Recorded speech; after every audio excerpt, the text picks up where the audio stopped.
on the agenda itself, are there any additions, deletions, or modifications to the agenda? Any hands up? Yes. Yep, Jim? Thanks, Dave. I may have at the end just a brief thing on implementation of some of the Jonah Crab measures. Okay. Anything else? So we'll take that up under other business.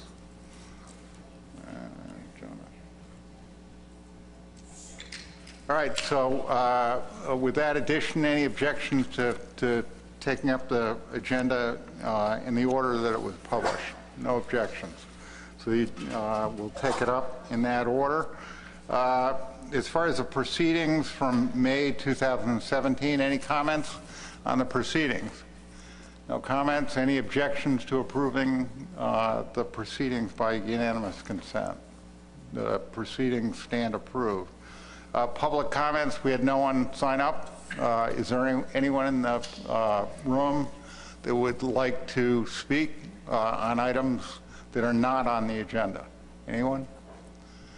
No hands up. All right, so I'd just like to, we're going to start with the first major item on the agenda. This hopefully will be approval of Addendum 25. I'd just like to remind everyone that in May the board approved management measures for inclusion in the addendum, and we were very specific. We included management measures for minimum size, maximum size, trap cuts were included, and closed seasons. The objective was to increase egg production by 5%. And then in June, the states collectively, as is specified in the management plan, met with the LCMTs and prepared proposals for consideration by the technical committee. In June 28th, the technical committee reviewed the various proposals, and we have a written report that we're going to take up. So we're going to have recommendations on the LCMT proposals from, or reports from both Grant Moore, the chair of the AP, and also Megan. And then we're going to hear comments on the technical report and review by Kathleen, and then we will be down to action. I think once we get into the individual proposals, I think we'll discuss them individually. I had originally intended to vote on each one individually, but I've already had a number of suggestions here to possibly do a one vote on a range of different issues. So we'll decide that when we get that far along. So with that kind of as an introduction, we'll start off with the first series of reports. All right, so we're going to start with the LCMT2 proposal. And on behalf of LCMT2, they are proposing that they use the current trap reduction plan as specified in Addendum 18 to achieve the 5% increase in egg production. And as a reminder, Addendum 18 specifies that in year one, there's a 25% trap reduction, and this is followed by 5% trap reductions. These started in 2016, so the 25% reduction and the first 5% reduction have been taken. The LCMT2 proposal also noted unanimous support for the management measures chosen by the board in May. All right, questions? And I'd like to, before we're going to hear more reports, but any questions on that report? No questions. Okay, so Megan, let's move on to the next one. Would you like to do the reports and then the TC reviews, or the TC review all at once at the end? Why don't we go through all LCMT proposals, and then we'll get the technical committee report. Okay. So at this point, we'll do Area 3, so I'll invite Grant up to present that report.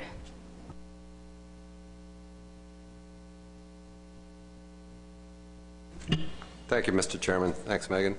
The Area 3 LCMT met New Bedford. On the issue 1 of the target increase in the egg production, the LCMT strongly supported the board's decision to pursue a 5% egg production increase. Under issue 2, the management tools, the LCMT continues to support option A, management tools to be used independently. It allows for much needed management flexibility to craft area-specific plans that will meet the goals of this addendum. In issue 3, the recreational fishery, we do not have a preference on this issue. Seasonal closures, we support option B, with sub-option B, no possession of lobsters while fishing. The most restrictive rule does not apply. With the addition of a bycatch allowance in the trap fisheries of 100 lobsters per day, 500 lobsters per trip by count. What this does, it'll create, let me see here. Megan, what is it? Well, it'll create, good gosh, equitable. Thank you very much. It will create an equitable fishery with the mobile gear fleet, which was very important to the fixed gear fishermen. Issue 5, uniform regulations. We continue to support option A. The regulations are not uniform across all lobster management areas. Issue 6, the implementation of the management measures in LCMA 3. We support option A, which is to maintain Area 3 as a single area, in other words, status quo. As far as the de minimis states, we do not have a preference on this issue. Thank you very much, Megan. Mr. Chairman, I'd like the opportunity to speak later in the meeting, please. This is on what? This is going to be on the TC report. Okay, we'll take that up when we get to that. Thank you. Okay, so questions for Grant?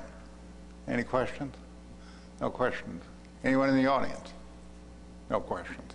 Okay, Megan, next report. Thanks, Grant. On behalf of LCMT 4, they are proposing a 10% trap allocation reduction for New York and New Jersey Area 4 permit holders. In their proposal, they note that active lobstermen are fishing their full trap allocation, so a 10% decrease in allocation should decrease actively fished pots by a similar amount. They also note that the number of active lobstermen and traps fished has been fairly stable since 2012. Questions on that proposal? Anyone? No questions. We'll take up Area 5 then. On behalf of Area 5, they are proposing a 2 millimeter increase in their minimum gauge size. So their current gauge size is 86 through 133 millimeters, and they're proposing an 88 through 133 millimeters. Any questions for Megan on that one? No? Okay. Area 6. And we're going to invite Bart to come up and present that proposal.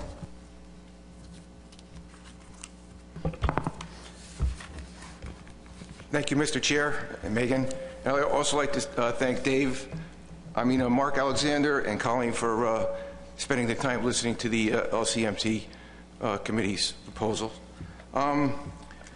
We came up with a proposal of taking 9 Sundays off the month of July and August, and to lower the maximum size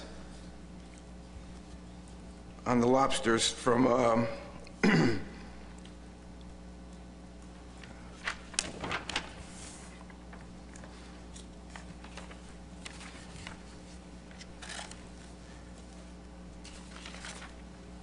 from 5 1/4 to 4 17/32, which the technical committee gave us a 1% reward for. And the 9 Sundays that we take off, they were going to give us 4.3%, which actually put us above the 5% that we were actually looking for. The guys wanted to stay status quo, but I believe that we should stay status quo because we have so many other issues in Long Island Sound, whether it be water quality, and our biggest problem right now is predation. We have sea bass they have inundated us, and every one of the sea bass that are feeding on these baby lobsters. So we feel that even with our proposal, we really don't feel it's going to really do much until we define the problem with the sea bass and all the other species that are targeting the infant lobsters. So with that being said, I just hope that the the Atlantic States Marine Fisheries Commission will look at our proposal and rule in our favor. Thank you. Thank you. Any questions on the Area 6 proposal? Seeing no hands up, we'll move on to the technical committee report. Kathleen. Thank you, Mr. Chairman. In general, the TC evaluated these proposals considering the likelihood of reduced exploitation and therefore increased egg production as part of the goal. This would mean leaving more lobsters in the water. So starting with LCMT 2, consistent with the previous reports to the board, the TC is concerned with the uncertainty within the relationship between trap allocations, exploitation, and the resulting potential egg production. The analysis that produced the potential increases in egg production in the addendum based on reductions in actively fished traps, while Area 2's proposal is relying on reductions in total trap allocations. Trap transferability further reduces the potential effectiveness for egg production increases because active traps may remain the same due to high levels of latent effort that can be activated. Additionally, the TC's concerns were confirmed by a review of the Massachusetts LCMA 2 data from 2016, where the data showed an increase in trap hauls and landings despite a 25% trap allocation reduction in that fishing year. This analysis illustrates that there is not a straightforward relationship between trap allocation and traps fished, nor between traps fished and exploitation, which were part of the caveats in our previous reports. For these reasons, the TC did not find the LCMT2 proposal sufficient and does not support the use of trap allocation reductions alone to achieve an increase in egg production. Questions for Kathleen on the Area 2 proposal? Any questions? Peter. Thank you, Mr. Chairman. Yeah, and I was just curious what the 5% reduction was based on from the Area 2 proposal. Was that explicit in the proposal?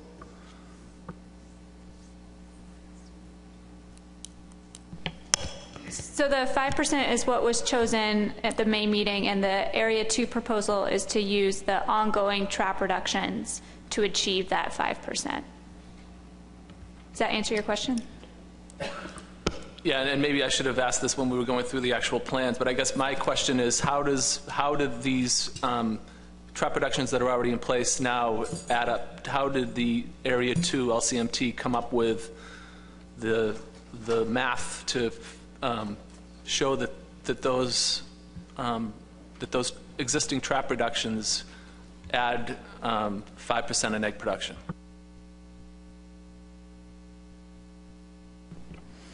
I think that's part of the concern of the TC, that the ongoing trap reductions are trap allocation rather than active traps, and we don't the original analysis that was done by the TC was 25% reduction in active traps could at most give, I think, 13.1% at most, and that was based on a relationship that we have a lot of uncertainty about.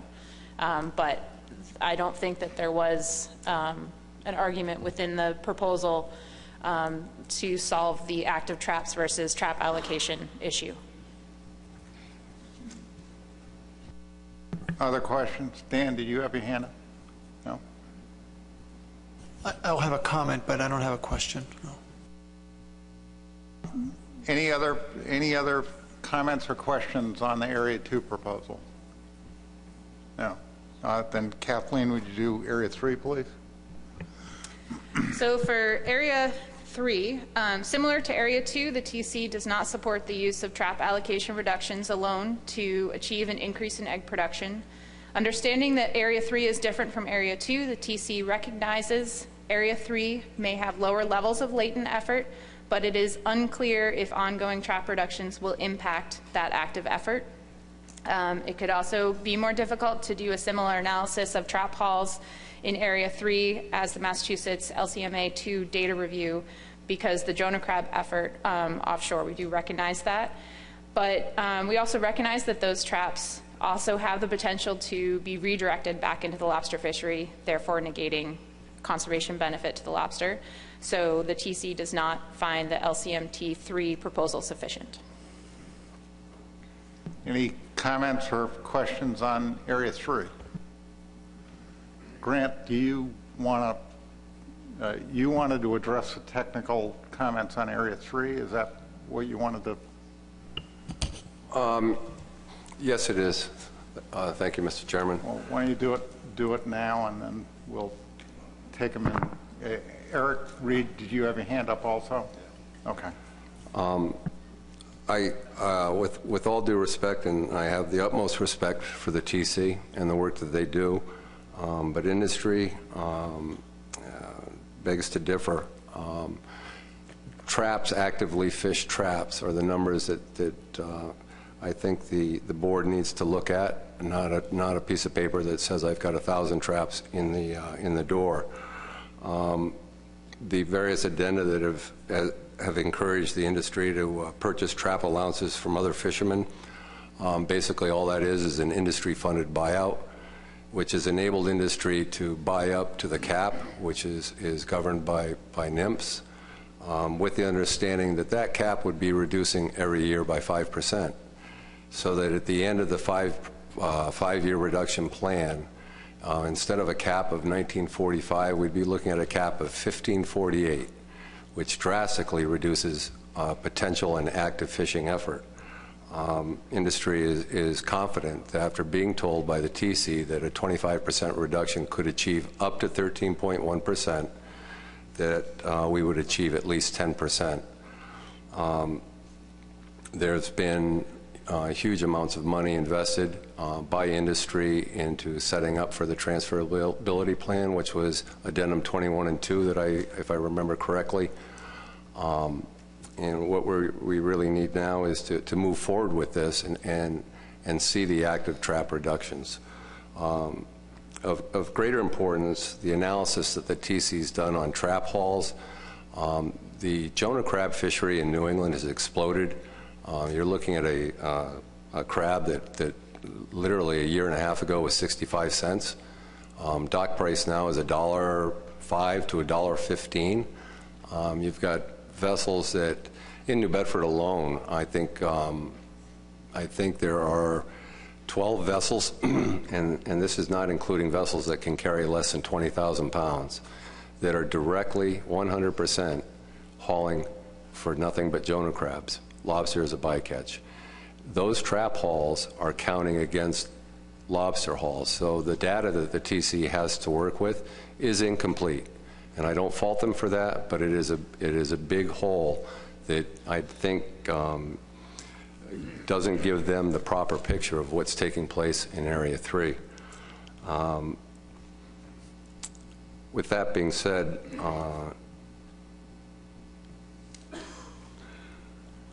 that's all I have to say right now, Mr. Chairman. Thank you very much for the opportunity. Grant, Eric? No? Okay. Anyone else on the Area 3 proposal? I just add, and this just for everyone's edification, Rhode Island does in a similar way that a lot of the other states do. We have pre-meetings, and the industry gets to sit down with the commissioners and discuss proposals. One of the things that came up at the Rhode Island pre-meeting that actually I was not terribly well versed on is in the past year and a half, there's been a major expansion in the inshore areas in terms of sand crabs. And the sand crabs are being exported live to the metropolitan markets. And the price of sand crabs in Rhode Island now has gone from about 50 cents up to 95 cents. So there's a lot of effort and these are all exactly the same people that Grant's talking about. They're lobstermen with lobster pots they're basically fishing for the sand crabs, and all of that data gets commingled with the data that gets collected as part of the VTRs and the various data collection programs. So just factor that into your thinking as we discuss this further. Okay, so anything else on Area 3? Emerson. Thank you, Mr. Chairman. I had two questions, one of which I think you just answered, so that the hauls for either Jonah crabs or sand crabs are viewed as hauls for lobsters. Am I understanding that correctly? That was the first question, then I have a follow-up. Well, I mean, I'll let the technical people answer that, but my answer to it, last night I spent some time in anticipation of this very discussion going through the NOAA VTRs, and they have 7 categories of pot fishing that you can write down, and the difficulty is that every time you use a different category, so if you use pot fishing for crabs and then pot fishing for lobsters, you're supposed to do a whole new VTR every single time you do that. The fishery, at least to my knowledge, in both the Mid-Atlantic area is and New England area is very mixed. You have people using lobster pots that are catching sea bass, lobsters, scup. So I don't know of anybody that's doing 5 VTRs to report. So I think the criticism that you're hearing about the lack of ability to kind of tease information out of the VTRs is not a criticism of the technical committee. It's just an artifact of the system. It's not being reported the way that would allow them to separate all that information. And my hope is that at some point, when we get into the data collection addendum, we actually review that particular aspect of it. There's got to be some way that we can refine this so that the technical people get the information that they actually need on trap hauls. But I don't know whether did I answer your question, Emerson? If I didn't, I'll let somebody else give it a crack. Yes, you answered my question. Thank you. Yeah. And I had a follow-up, if possible. Go ahead. The follow-up was, we just heard that the trap cap is going to be reduced from 1945 to 1548. I think is the numbers that I just heard. That was a cap that the commission approved in Addendum 22. So my question is as that cap reduces from 1945 down to 1548, how does that, or do we know how that's going to change behavior relative to trap hauls and frequency of hauls and so forth? You know, no, I think there's an expectation that it will significantly change the behavior of the offshore industry, because what happens now, particularly up in the Gulf of Maine, the northern New England offshore boats will go out and they'll haul, say, 3 days or 4 days, and then they lay to, and then they'll haul again back through the gear. As that cap comes down, there's going to be less of a tendency to just lay to. I think they may come back to shore. But that's somewhat speculation on my part. If the traps are high and they can stay and consistently haul them for like 4 or 5 days, then the traps they haul on the first day have got 5 days of soak time on them, so the catch rates are high. But as that cap goes down, that advantage kind of dissipates. So, who else had their hand up? Mark, thank you. I'm just curious, if the same traps are being used for sand crabs and Jonah crabs, are any differences or any different thing done to the trap between one fishery and another, or is the same trap, same escape vents, same openings, everything? It's just possibly a different place it's fished. What's the difference? Grant, you want to answer that? Thank you, Mr. Chairman. A trap that's set up exclusively to target Jonah crab or sand crab are set up with different vents. They go to a round vent versus the rectangular vent. We've seen a change in the entrance nozzle. Some guys are going with a rectangular aluminum nozzle now, both in the parlor and the back head. So the traps are being set up quite differently. Fishermen that are fishing both lobster and Jonah are setting the traps up with both vents in the trap, so that when they're targeting Jonah crab, they plug off the lobster vent.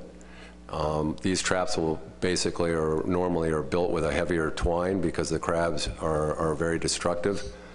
But to answer your question, crab trap, the physical size and everything is the same, but the makeup of the trap, the twine, the configuration, and the vents are quite different. A lot of times, Mark, what they do is when they do the conversion, they've got two vents in the trap, a circular vent and a rectangular vent.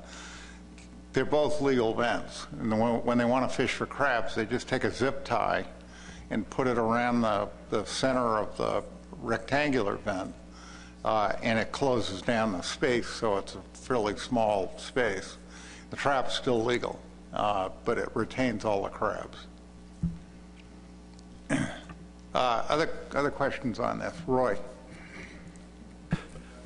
Mr. Chairman, what do you mean by a sand crab? When I Google sand crab, a mole crab comes up. What is a sand crab? Cancer irroratus. Doug. Yeah, as a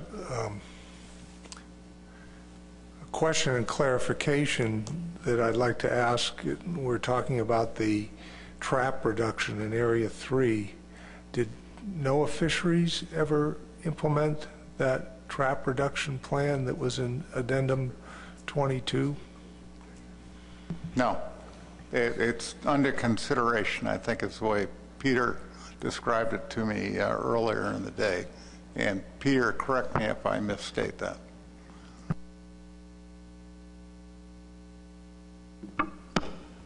Not that you were wrong, Mr. Chairman, but I'll take the opportunity to address the question. Yes, we did get the recommendation from the Commission to look at Addenda 21 and 22 that includes the trap caps in Area 3 that Grant had mentioned. And then we got, as soon as we got the last stock assessment in 2015, we were in the process of evaluating those trap caps within the context of the trap transfer program and how that would fit in with Southern New England in Area 2 and 3 trap reductions and trap transferability. And then given the dire situation with the Southern New England stock and the fact that the Commission was going to move forward to look at another addenda that included some very potentially dire consequences for the fishery, we were asked to hold off on that and wait until after Addendum 25 went into place so that we could have a better idea of how things were going to look in the long run. So I think that some of the things in Addendum 21 and 22 may still be relevant, but we really don't know how those elements would play in until we really know how Addendum 25 is going to play out, and then we can see what that holds, and we can evaluate these issues more comprehensively. But I think one thing to keep in mind is that I don't think that this LCMT proposal is based on the guarantee that this is going to go through. I think right now we've asked the area management teams to come back with proposals to improve egg production by 5%. Based on current situation, not necessarily what's in the plan, but what we have in place right now. So even though there could, if these trap reductions do go in place, these trap cap reductions do go in place in the future, that may be a good thing for the fishery and for the industry, but that doesn't necessarily play into where we are right now in the process. All right, any other either questions or comments on the Area 3 proposal? If not, we're going to move on to the Area 4 proposal. Kathleen. Can I make a comment on some of the previous comments? Yeah. Just to point out, when we're talking about trap halls and the mix-up of, or mixing in of crab trap halls, we also, looking at the Massachusetts data, it's not just the trap halls that increased when they had a 25% trap allocation reduction. Also, the landings increased. The intent is to increase egg production, and more lobsters were taken out of the system. Just want to make that point. Now on to LCMT 4. Similar to areas 2 and 3, TC does not support the use of trap allocation reductions alone to achieve an increase in egg production. While there is no trap transferability program in Area 4, trap allocation reductions still rely on the underlying assumptions that the number of traps in the water correlate to the exploitation rate, a relationship that the TC believes has high uncertainty. Furthermore, the LCMA 4 permit information for New York and New Jersey fishermen indicate roughly 2/3 of the trap allocations are not fished, so a very high level of latent effort. So the TC does not find the LCMT 4 proposal sufficient. Questions or comments on this? Any questions? Any comments? None. Area 5, please. So this, for Area 5, the size analysis provided by the TC in the addendum indicates that a 2 millimeter increase in the minimum gauge size will result in a 6% increase in egg production. The TC does note that the gauge size analysis presented in the addendum was conducted on a stock-wide scale, and it would be ideal to have the length information for lobsters harvested in just the LCMA 5 area to validate this result. That said, the TC does support the use of minimum gauge size change, as this measure is enforceable, keeps lobsters in the water longer, provides direct benefits in terms of fitness and egg production. The TC finds the LCMT 5 proposal is sufficient to achieve a 5% increase in egg production. Comments or questions? None. All right. Area 6. So for Area 6, break it into two components. As a component, the TC does support the use of a max gauge size decrease to achieve a 1% increase in egg production. We support the gauge size change because the management tool is enforceable and provides permanent protection to larger lobsters. But similar to the Area 5 proposal, the gauge size analysis in the addendum was conducted on a stock-wide scale, and it would be better to have the length information for lobsters harvested in just Area 6 in order to validate the result. Nonetheless, the TC supports the use of the maximum gauge size change. On the other hand, the TC does not support the use of 9 Sunday closures in July and August to achieve a 4% increase in egg production. While landing of lobsters may be prohibited on Sunday, traps still remain in the water and continue to fish for lobsters. Unless the traps are disabled so they cannot catch lobster, a Sunday closure is just a 1-day delay in harvest. We also note that with such a short closure, it is easy for fishermen to recoup their losses by harvesting on different days of the week. The TC did support the analytical methods used in the proposal to estimate the LCMA-specific egg production increases from a season closure, but noted that consecutive season closure days are more effective, or traps must be disabled in order to prevent them from fishing. With the components together, the TC does not find the LCMT 6 proposal sufficient to achieve a 5% increase in egg production. Questions or comments? Yes, in the audience.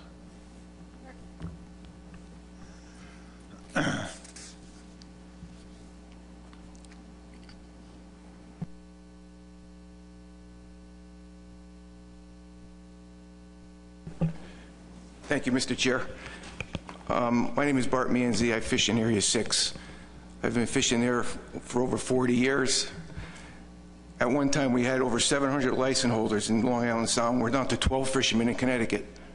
So we really don't feel what we're doing is really putting a burden on the lobster, and we're just trying to stay in business. And any implementations that you put on against us are just about put us out of business.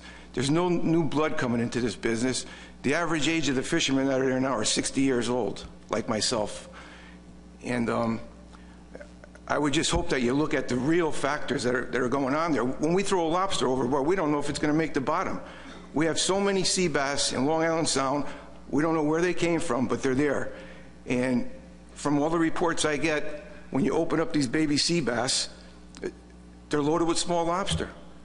One fish, 10, 12 lobsters, crickets, little ones. So we don't even feel that giving up the Sundays is really going to help anything until we really get to the real issues. As far as the trap reduction, there is a trap reduction. We lost all our fishermen. We had a handful of guys that are fishing half the gear just trying to survive, and now we're coming up with a 5% reduction. I mean, really, does it really make sense to go after 12 guys that are trying to make a living? Thank you. So, Kathleen, thank you very much for the report.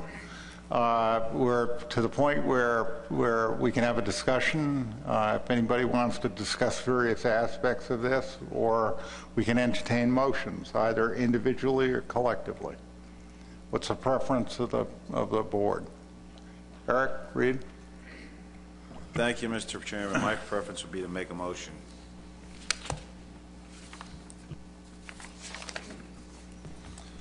Megan? You want? I mean, it's up to the preference of the board, but that would be my preference. Okay. Any other comments on the way forward? Mike? Thank you, Mr. Chairman. You had mentioned earlier, before the meeting started, that we could take up these proposals one at a time or lumped together. I think given the nature of the report by the technical committee and what they found in the proposals, it would be my preference to take up Area 5 alone, since it was the only proposal that was deemed to be sufficient in achieving egg production, and then we can get that off the table and then move on to the other proposals that the technical committee, obviously, as we just heard, do not support at this time. Okay. Anyone else on the way forward? Michael, you want to make a motion on Area 5? Sure. I'd move to approve LCMT 5 proposal as reported today. Seconded by John Clark. Discussion. Any discussion? No discussion?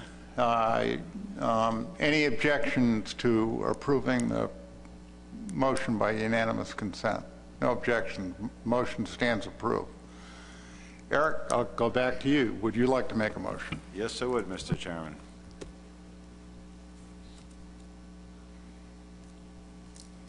Megan, you got it? Or you want me to read it? Okay. My motion will be move to approve Addendum 25, including the LCMT proposals for Areas 2, 3, 4, and Area 6 with Option 2.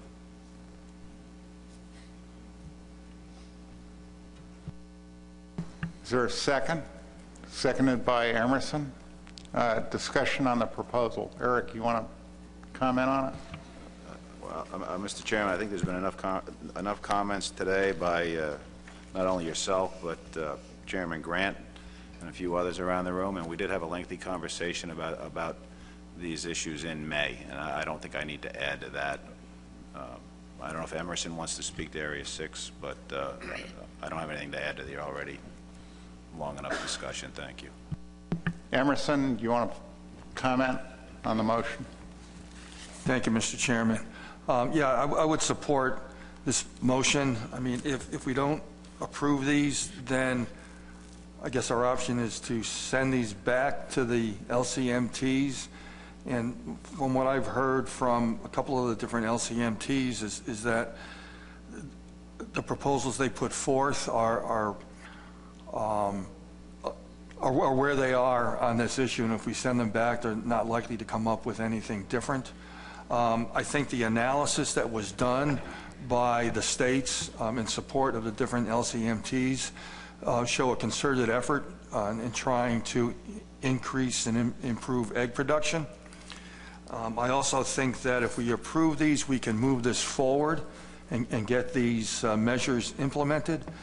If we send this back, then we're going to delay implementation of this addendum for another, I don't know how many months, 3 months, 6 months, however long it might take. In terms of Long Island Sound, Area 6, I'll reiterate what I said in May, that landings in Area 6 have already been reduced by 97%. The number of active permits in Area 6 have been reduced by 90%. The active traps fished in Area 6 have been reduced by over 90%. The Cornell Marine Program has removed over 16,000 derelict pots from Long Island Sound from Area 6 that continued to fish even though they were abandoned. And to quote from the minutes of our May meeting relative to Long Island Sound, the chair said, "Let me ask this as a question so that the record is clear. Does anyone around the table think that we have the ability to rebuild the Long Island stock? If a hand goes up, I'll recognize you and ask you to say why. Does anyone believe that we can rebuild the population of Long Island Sound?" There are no hands up. Essentially, we're dealing with a situation where we have a definition that is based on, I think, a 20-year time period.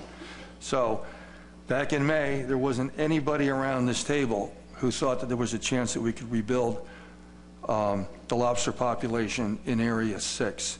So I don't see where requiring fishermen in Area 6 to do anything more than what they've offered is going to produce any more positive results. Thank you, Mr. Chairman. Thanks, Emerson. Doug Grout. Dennis Abbott. Thank you, Mr. Chair. I appreciate the efforts that the LCMTs have gone through to try and develop plans to try and comply with this 5% reduction. But let's face it, folks, a 5% reduction, when we were looking at options between 10 and 60%, really isn't any kind of significant reduction.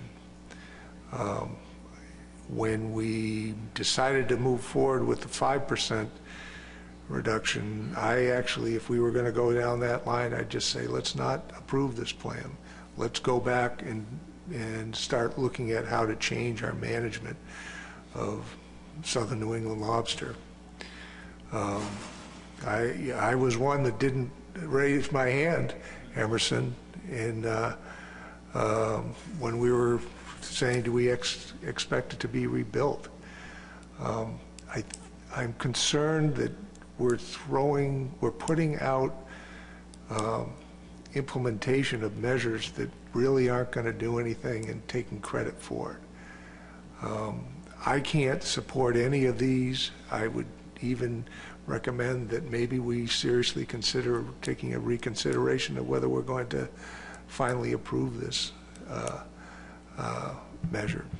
I also would ask, now that the service has seen at least the general direction that we're going to go through, whether it's 5% or nothing, that they start moving forward with the Area 3 reduction plan that the industry and this commission supported several years ago. I think that will have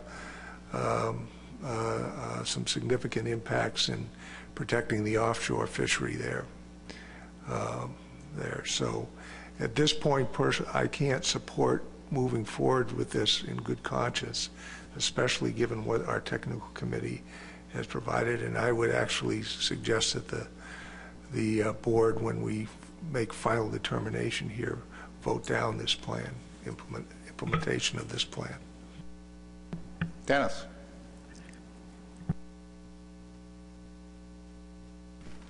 Thank you, Mr. Chairman.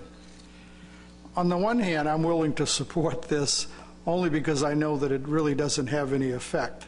I think it essentially maintains the status quo. But I'm really not willing to support it because, first of all, it goes against the technical committee's recommendation. And I think we're going down a bad road when we start making votes that is clearly against technical committee's recommendation. It only leads us to more trouble. There's no doubt in my mind that this is just a feel-good addendum. This is, like Emerson said, we're not going to rebuild the Long Island stock. That's clear. And from last May's meeting, when we voted of 5%, we were really essentially saying we're not going to do anything again, as we haven't done anything in this area since about 1999. So again, I will vote against this simply based on how I feel about the technical committee's recommendation and us making votes against what the technical committee provides us, which we should be relying on the most in making our decisions. Thank you. We got Richie White and then John Clark.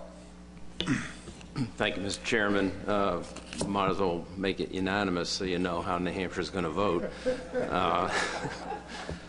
I think that... Keep us in suspense, Richie. I think Southern New England lobster has to follow Northern shrimp. And I think that we have to admit we're not going to rebuild, which is pretty clear. We've already admitted that. And I think we have to change our management scheme because of climate change and set a much lower standard that would allow some harvest to take place. Because what we're doing now, I think, is a joke for the Commission. We're pretending to rebuild, but we're not, and we know we're not. So let's change how we manage it and be realistic. Let me go back. I apologize to our executive director. He had his finger up there a couple of minutes ago. Bob, and then I've got John Clark and then Mark Gibson. I'm not commenting on the content of the motion at all. Just procedurally, I think we may need to modify it a little bit because since, this says move to approve Addendum 25 and then goes in the other language. I think since the board previously approved, the Area 5 proposal and you took some actions back at the May meeting, I think it's probably cleaner to modify this motion to say move to approve these proposals from the LCMTs 2, 3, 4, and 6, and then have a subsequent motion to approve the addendum with all of the actions taken today and at the May meeting and wrap it all into one. And that will be your final motion with a roll call vote. So just procedurally, we can modify it here and while you keep continuing with the discussion. So Eric and Emerson, would you have any objections to removing Addendum 25? So basically move to approve the LCMT proposals, blah, blah, blah. Is that all right? Emerson, is that perfection okay? Yes, that's acceptable. All right, so we have a revised proposal. Thank you, Bob. Back on the list, John Clark, Mark Gibson. Anyone else? Thank you, Mr. Chair. Craig? Okay. I just want to say I find it ironic that we in Delmarva spent a lot of time trying to find ways to almost exclude LCMA 5 from this addendum, and yet now LCMA 5 is the only one that presented a plan that actually passed muster with the technical committee. My question would be, in line with some of the comments made, do we even go forward with this addendum at this point if we have proposals that are not going to meet, based on the technical committee analysis, the reductions that we've put forward for Addendum 25? Okay, I've got Mark Gibson, and then Craig and Pete Burns. Mark. Thank you, Mr. Chairman. I know we're all weary with this Southern New England lobster stock problem, and I certainly appreciate concerns about being in conflict with our technical committee advice. But I think we should approve this motion. There's been a widespread recognition by this board that rebuilding to the lofty levels we've had in the past is not possible. We've set a 5% increase in egg production as one of our objectives. It's pretty meager, and frankly, it's within the statistical uncertainty of any stock assessment we'll get in the future. I think to not approve this motion, and I don't know what the next process would be after that, but certainly I don't support sending anything back to the LCMTs. They've thought through this. They've given us rational and compelling arguments about why trap reductions matter and why they will be effective in the medium term. I would suggest that when we have an updated stock assessment, we're going to have several more years of estimates of exploitation rates under these trap reduction programs. That will allow us to explore the uncertainty in this curve that the technical committee is having so much difficulty with. I, for one, believe we have cut through quite a bit of the what we call hyperstability and saturation in the curve, and we're going to be on our way down in terms of exploitation rates. So I'm happy to approve this motion. Let the trap reduction proposals go into effect through the existing addenda we have, and take a look at this question again when the benchmark stock assessment comes down. We have additional years of information. Thank you. All right, Craig. Thank you, Mr. Chairman. One of the reasons that I support the amendment is that I remain concerned about Connecticut's ability to create any new data that would tell us whether we're headed in a different direction, positive direction, negative direction. Over the last couple of months, I've asked the agency whether they would appropriate any money for ventless trap survey or onboard survey work. The answer to both of those questions was initially no.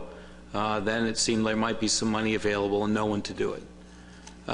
If not for the people who are out there fishing, having some eyes, providing some data, my concern is that we're never going to know. It doesn't seem to me to be extraordinarily scientific way to do this, but to oppose this, even though I do have some reservation about the Sunday proposal, I think it's better than nothing. I don't think anything that we would come up with would have any more or less of an impact, to be quite honest with you. I think most of the fishermen are out of the water because the lobsters aren't there. So the reduction's already occurring because the market's not there, because the stock's not there. And so we can put in place some other kind of an artificial parameter, but I'm not sure it's going to have any greater impact on stock rebuilding than keeping the few people that we have out there. If we start to see landing numbers spike, then it seems to me that would be a time to go back and revisit it. But I don't see any spike. Thank you. Mark. Thank you, Mr. Chairman. Yeah, I just want to reiterate a little bit what Emerson said. The Long Island Sound lobster fishery is a small fishery. It's declined in the number of participants. It's declined in the number of license holders. Connecticut implemented some changes in its licensing in 2016 that cut license holders from 453 down to 181. They eliminated traps, reducing traps from 237,000 down to about 125,000. So admittedly, a large number of those are latent traps, but it got them out of the fishery. It is an artisanal fishery, and it's a fishery challenged by lots of things, temperature, and as Bart pointed out, black sea bass. I don't know if the next plan for lobster is an ecosystem plan that looks at lobster and sea bass together. But anyway, I had reservations about the 9 Sundays, but the LCMT, we had 2 meetings, very well attended meetings, and they really thought hard about this. The staff in Connecticut and the staff in New York work hard to do the analysis that they did. I think they did a great job. And I don't think the Area 6 proposals has any less efficacy than any of the others. So I can understand, Richie's point when he says that, need to sit back and look at this, but we need to allow some amount of small harvest, and that's basically what we're down to in Long Island Sound right now. The harvest that we've had is held pretty steady for the past few years. It's increased slightly, so I think that's encouraging. The millstone entrainment data shows an increase, consecutive increases over the past 2 years, so that's encouraging. So I think that status quo is not a bad option for Long Island Sound. Thank you. Dan. Thanks, David. Dennis, next. I do agree with the TC that the data that I presented last month, or at the last meeting, did reveal that after the first 25% cut, there wasn't a cut in real effort. However, the ventless trap surveys in 2016 showed an increase in the abundance of lobsters, and fishermen responded to that accordingly. So the CPUE went up as well as some of the effort. But I will guarantee that, and you can see it in some of the data, that when the next 5 years of cuts is completed, we will have cut it into bone. This fishery will be smaller. There will be fewer traps fished, fewer traps allocated, and that's going to be real, but it's going to take 5 years to get there. But we're on that trajectory now. And so I would support this motion because the way this fishery has been arranged, it is on this it's an industry-driven trajectory to scale this fishery down at a pace that's appropriate and reasonable. I could have supported an acceleration of the trap cuts, but I don't think that's necessary because I believe that the decrease in traps fished is going to be happening over the next 5 years, especially by year 5, when all of the latent effort that we see today is going to be completely driven out of the system. And you don't get 100% trap usage. We know that in the Outer Cape. There's always about 10% of the traps that go unused. Therefore, we're going to be absolutely below that. And also the system that we've developed where a dual permit holder needs to get a federal trap and a state trap in order to remain whole means we're going to be like double eliminating traps doing some of these transfers. So I'm quite confident that the fishery is going to see something in the realm of a 10 to 20% real trap reduction within a few years. Thank you. Good. Dennis Abbott and then Pete Burns. Yeah, thank you, Mr. Chairman. I'm sitting here thinking about this, and would you not agree that a vote against this motion would be supporting the technical committee, and it would also be supporting the fishermen who will be taking the reductions, whereas a vote for the motion really maintains the status quo and probably creates work for each of the states in implementing these very minor provisions of the plan? Pete Burns. Thank you, Mr. Chairman. I think that's a good point that Dennis is making. I think maybe it's time to think a little bit differently about how we're managing lobster in southern New England. We talked about the vote back a year ago, whether we thought we could rebuild the stock. The science says that we can't unless we have something along the lines of a 90% reduction in exploitation. So we came up with 20 to 60%, 0 to 60%. And we decided on 5%, and so that's the goal of the plan, not to rebuild the southern New England stock, but to take at least one step. We know that there's things that we can do from a management standpoint because we've got fishing mortality is still the top cause of mortality for the southern New England lobster stock. So we know there's things we can do. I don't want to walk away from this, but these proposals are status quo proposals with the exception of our de minimis states in Area 5. So I think that, I'll vote against this, but I don't think that, I think we need to move forward, either have the LCMTs come back, maybe with the help of the technical committee, with something that actually meets the goal of this addendum that we've been working for a year and a half on, or to rethink how we're doing our Southern New England management program, and maybe it's more of a holistic approach when we start to look at some of the things that haven't been implemented yet in Area 3, maybe some of the data reporting requirements, other things that might come into play now that we have a better idea of what's happening. Anyone else? Eric, Reed, and then I'm going to make a personal comment. Thank you. Thank you, Mr. Chairman. I don't like to go against the technical committee's advice either, but in this case, the problem is the data is skewed. All you have to do is walk down the dock in New Bedford or any other southern port, and the amount of traps that are going into the Jonah crab fishery is staggering. That's going to skew the data that we have here.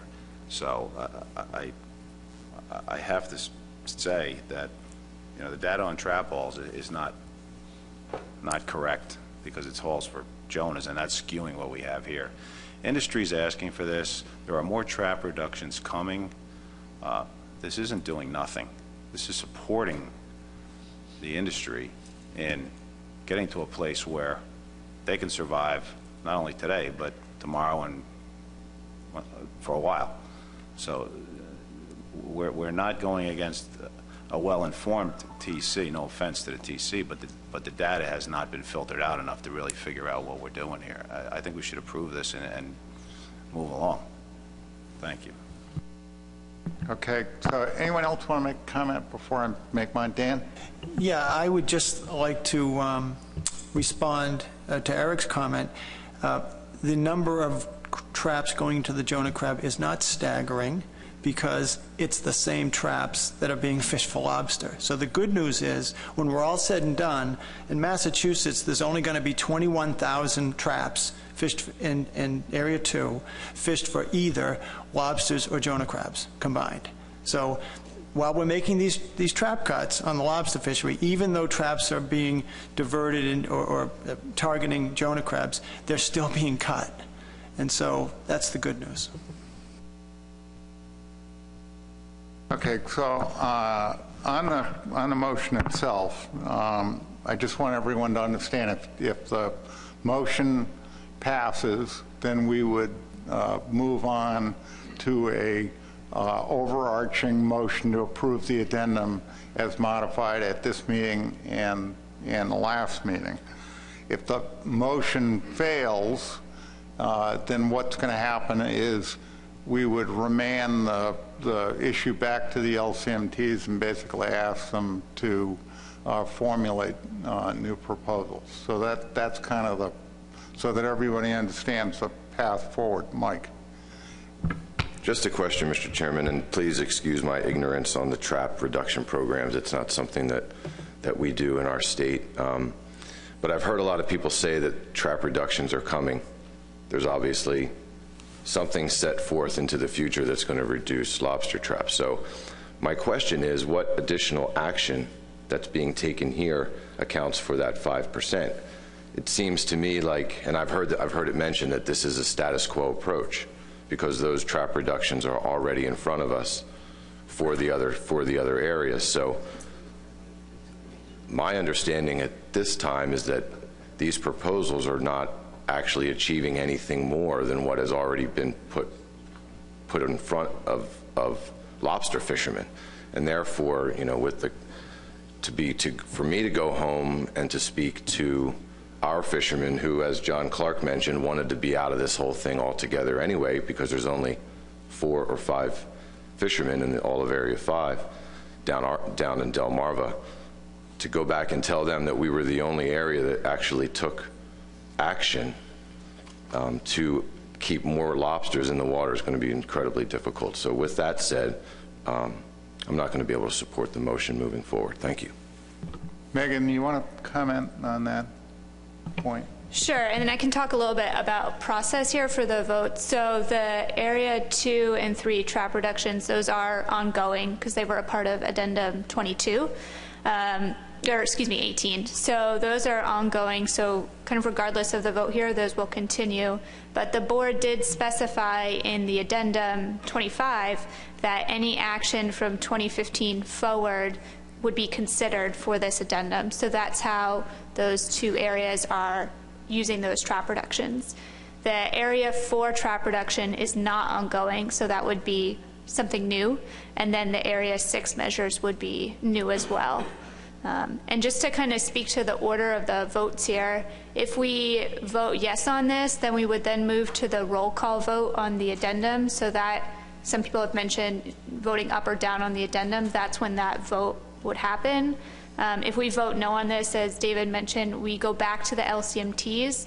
So I would recommend that we provide some guidance to the LCMTs as to what you're looking for if you vote no on this, so that we can have successful LCMT proposals at the next meeting. Okay, so anyone else? Richie. Yeah, I guess I don't understand that we voted to have a 5% increase in egg production. We sent it to the LCMTs, and we're expecting a proposal back that meets 5%. So we get proposals back, and it's not 5%.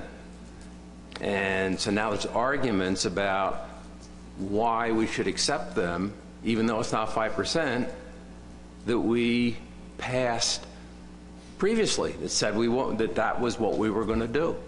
So I don't understand how we can argue for a proposal that doesn't accomplish what we said we needed to accomplish.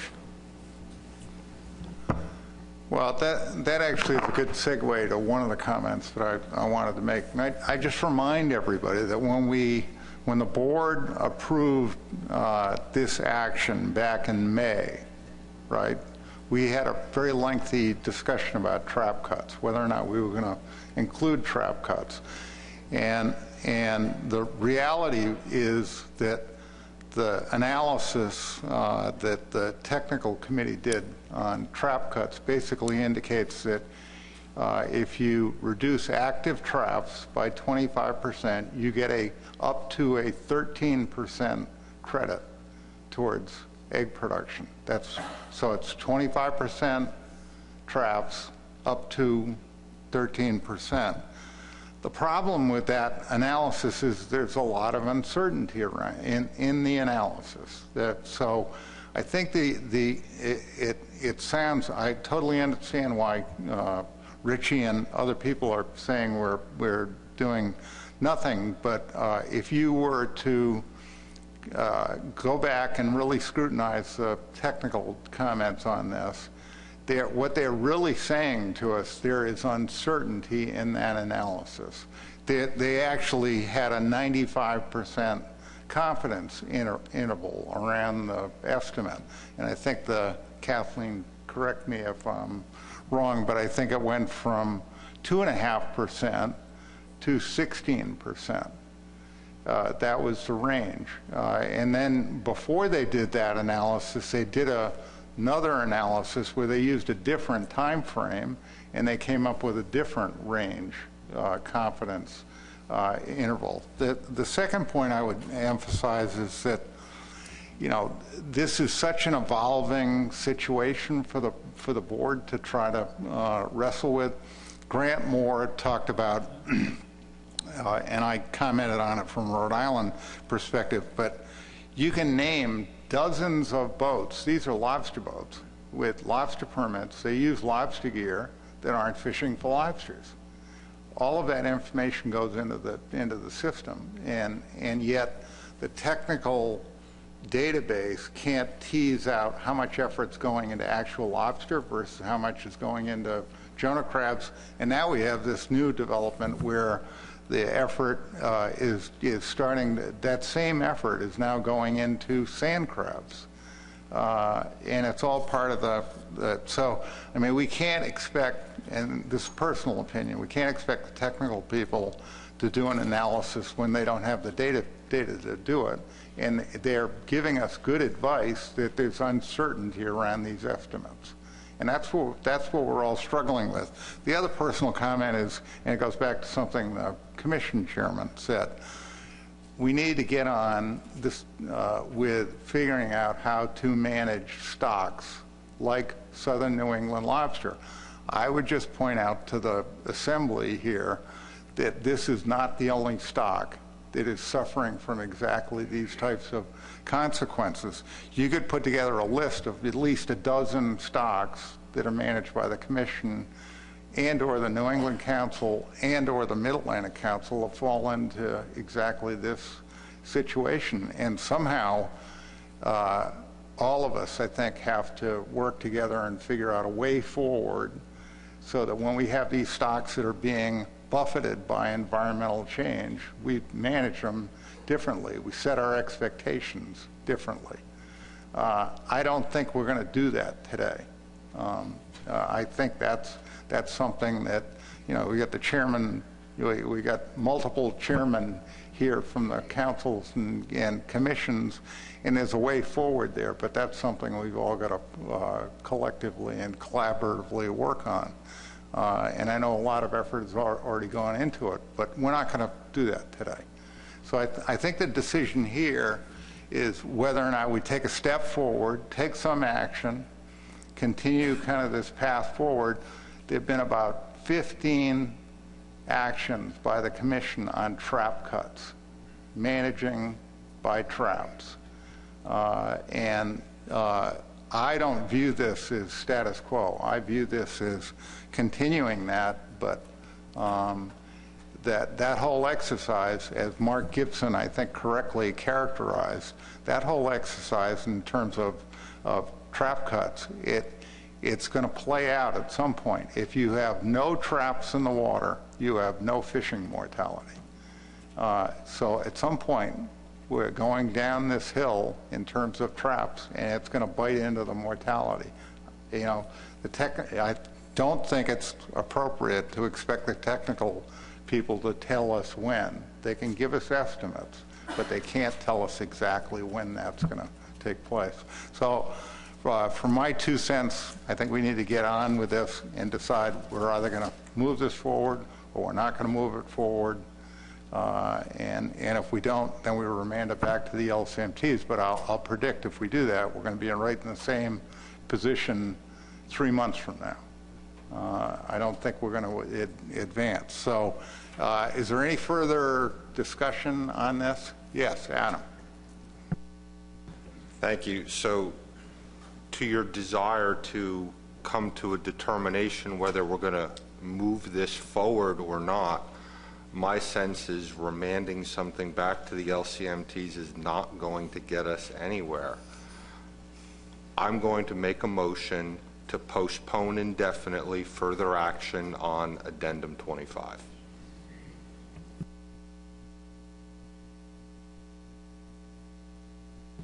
Dennis, second? I'll second that for discussion purposes. Okay. Adam, do you want to? I've listened very carefully to this discussion. The reality is we as a management body are faced with an impossible situation. We're being asked to do something that factors outside of our control here, i.e. controlling fishing effort, aren't going to let us do. Sitting here and talking about advice from our technical committee and not listening to them, it's not that we don't listen to them. We ask them to evaluate something mathematically, scientifically, and they do a great job of coming back and giving us that information. But then ultimately we have to make some decision that quite frankly goes beyond the factors we're asking them to evaluate. Socioeconomic factors, other issues that aren't limited to what they're evaluating on.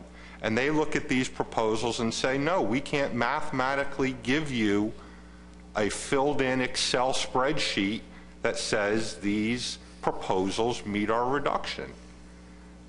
And to simply sit here and take a management action for the sake of saying we're doing something on paper to pat ourselves on the back. We've spent a lot of time on this ourselves. We've had a lot of individuals looking at this, TC, LCMTs, other managers, and we're spinning our wheels here. Let's stop the spinning the wheels and let's move on to something else. Let the trap reductions take effect. Maybe we come up with some other idea, but let's stop spinning our wheels on this. So, in terms of policy procedures here, motion to postpone is non-debatable. So I'm going to call a question on this. Adam. As a point of order, Mr. Chairman, I would offer that a motion to table would not be debatable. I don't believe a motion to postpone is not debatable, but I'll defer to parliamentary procedure on that. My understanding is that you can debate the time at which you postpone it, but the rationale for postponing is not the debatable part. But, you know, are you postponing to the next meeting indefinitely, 3 meetings from now, or following a TCV report or whatever? That can be debated, but the rationale for the postponement cannot. All right. Anyone care to debate the timeline in the motion to postpone? Anyone? No hands up. Pete Burns. Thanks, Mr. Chairman. Well, as the motion stands now, I can't support it because I think we still need to do something here, and we made a commitment to do something, and that's why we've been working on this for so long. I know it's not easy, but I think there's things that we can do to help the stock until we can see how things play out with respect to trap reductions and some of the other things that are in the pipeline right now. So my question on the timeline would be: is this something? Does this mean, does this mean we're not going to take the issue up again, or does it mean we're going to take it up after some more, behind-the-scenes discussion with our industry or our advisors, plan development team, et cetera? Motion is to postpone indefinitely. Any other comments on the timing? Dennis, and then John Clark. Thank you, Mr. Chairman. I have my little card from a great meeting, and reading it, it says Robert's Rules of Order, item 12, bold, postpone indefinitely, and if it's in bold, it says it's debatable. If you look at the specifics. I think what we're going to do is we're going to take a 5-minute break. And then, is that what it said? Bob, am I reading it wrong? Number 12? What he said was it's debatable. It doesn't say that in the explanation. If you look at the pull up, I have the little app. I bought the app. Yeah, we've essentially had the debate already. Indefinitely, though, it can be the next meeting, it can be voted back in, right? Yeah. So it can? Oh.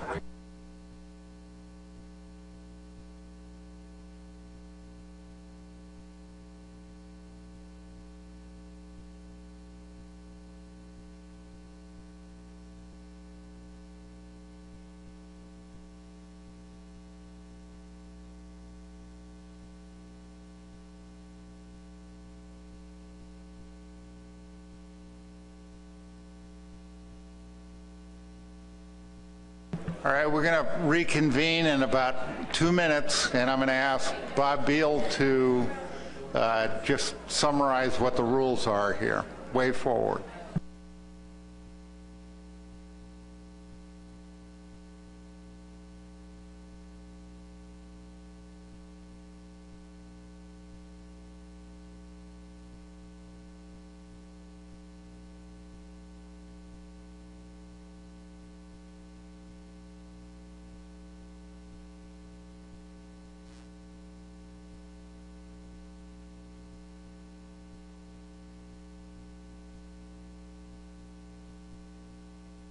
Okay, Bob, could you provide clarity on the way forward here? Well, there's been a debate about whether this is debatable or not, and I think it's almost irrelevant. You know, there's been a lot of conversation today about what should happen to this addendum. You know, is 5% enough? Is the action being proposed by the LCMTs appropriate or not? And all those different things. And I think, you know, if the motion to postpone indefinitely, if that passes, that makes all of Addendum 5 essentially go away. And if the board wants to do something, it's start over with a new addendum from scratch, you know, new public comment period, new documents, and everything else. And that's up to the board if that's the course they want to take. If they want to do something within the framework of Addendum 25, I think you go back to the motion that's on the board, which is the, you know, considering the LCMT proposals for 2, 3, 4, and 6, and decide whether the board likes those or not. You know, the other thing that the board can do is at the last meeting, at the May meeting, the board decided on the 5% number. If there's folks around the table that don't like the 5%, that can be revisited and start this LCMT process over as well. I'm not saying that's good or bad, but you know, we can do, or the board can do anything you want within the structure of Addendum 25 as long as you keep that addendum viable. The motion to postpone sort of makes that addendum no longer viable, and I'm not sure which course the board wants, but that would be the outcome of those options. All right, so any questions for Bob on process? John Clark. Yeah, thank you, Mr. Chair. I'm just confused, Bob, then, for what you're talking about. This motion would have to be defeated, and then what would the next step be? The motion to postpone would be defeated, and then what would we do if we wanted to reconsider? If you want to, well, if the motion to postpone fails, you have the other motion that's up on the board right now to deal with, the LCMT 2, 3, 4, and 6 options. So you have to either decide what to do with that. You can table that one as well, or you can. I mean, you can vote that one down, and you can then make a motion to revisit and reconsider the percent reduction that is the percent increase in egg production under Addendum 25, and that would take a 2/3 vote because it's a previous action by the board. So, you know, if this motion fails, the next thing is to figure out what to do with the motion that's on top of the screen right now.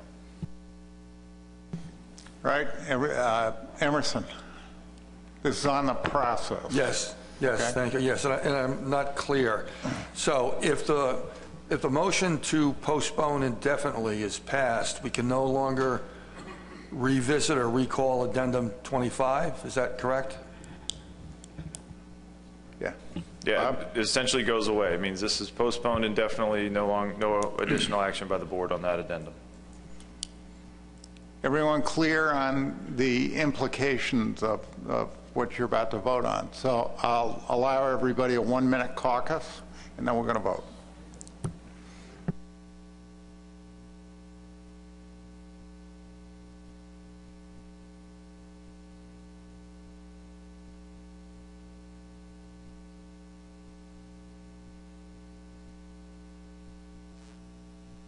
Are you ready? I'm going to ask Megan to do a roll call vote on this. I think it's an issue of significant importance for the commission. The record should be clear. Maine. I would say no, but I'd probably get in trouble with that. No. No. New Hampshire. No. Massachusetts.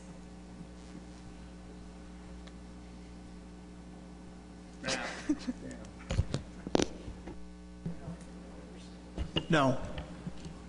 Rhode Island. No. Connecticut. Yes. New York. Yes. New Jersey. Yes. Delaware. No. Maryland. Yes. Virginia.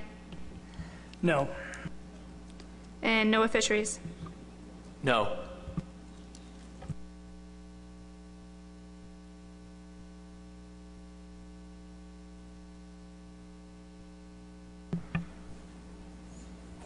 Four to 7 vote, motion fails. So we're back on the main motion. Any further discussion on the main motion? Joe? I speak reluctantly, but I'm the only one that hasn't, so. I appreciate a lot of the comments, and I think back to some of the stuff that Mark Gibson said. And I think when we do get a new assessment, it's time for a second wave of actions more than likely. And it may tell us something different, and I certainly hope it does. So, perhaps surprisingly, we're out of this, Virginia is out of this game, but I think I do support this motion. I want to give them a chance to move forward with something. I've sat on a lot of TCs, perhaps half of them, not this one, luckily. But there are times where you're not able to show everything that's taking place. So I would like to give this a chance to move forward, especially knowing that the LCMTs probably won't be able to come up with anything else. And like I said, this isn't the end. I think, that moving forward, either way, killing this, or which luckily we didn't do, or accepting something that doesn't seem to be right on paper, there's going to be more that needs to be done in the future, and I think maybe that's the way forward. Thanks. All right, anyone have a point that has not been made yet? And if they do, I'll recognize you. If not, I'm going to call a question. John. Sorry, Mr. Just to clarify what Bob was saying before, is this the point where to table this motion would then allow us to reconsider this at a later date, or will we still have to vote on this and then make a motion to table? You have the right to make a motion to table at any point. I just meant in terms of the process that Bob was talking about earlier. Bob. John, are you interested in going back and revisiting a previous decision that was made at the May meeting, but you want to sort of set this aside for a little while you do that? Well, I think as we've already approved the LCMA 5 proposal, and now if this passes, as I say, it's the only LCMA that has actually had a reduction that's passed muster here. I'm just curious as to what the process is, because you were just saying that if we table this, we can revisit pretty much all aspects of this addendum. Not that we want to do that, but it seems that if this passes, then we have a finalized addendum at that point. Well, if this were to pass, we still need to make a motion that approves Addendum 25 as modified today and at the May Lobster Board meeting. So there's still a next step that needs to happen between this motion and a finalized Addendum 25. All right, with that guidance, I guess my advice is let's vote on this, see how the vote goes, and then if people want to do things differently, there's nothing on the table at that point. And anybody's free to make a motion to do what they want to do at that point. That sounds like a reasonable way forward here. All right, 1 minute caucus on this motion, then I'm going to call a question. And we're going to do a roll call again, please.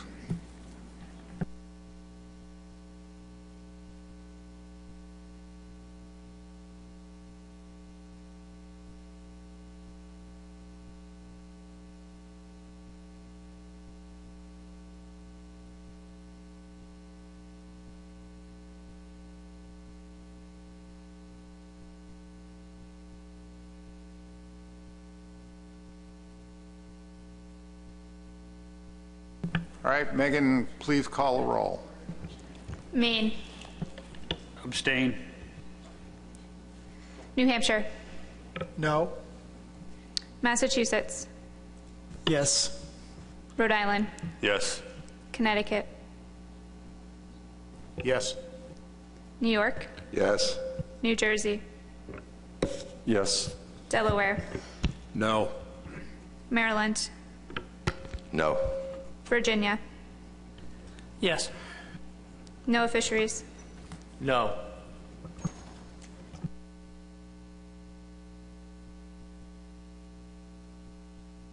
Six to 4 to 1.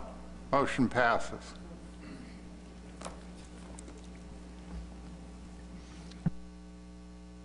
Floor is open. Anyone care to make a new motion on this?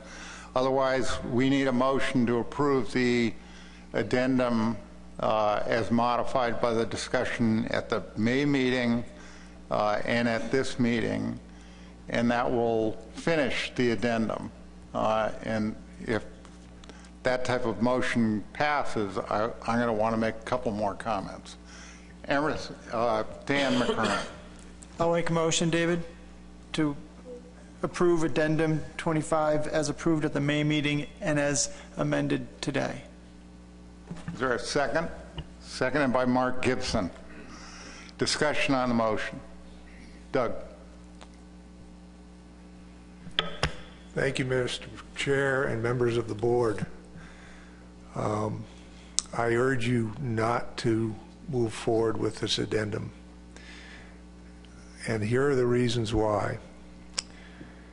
One, you've just passed 4 of the 5 LCMT plans have, according to the best scientific information available, does not meet the 5% cut.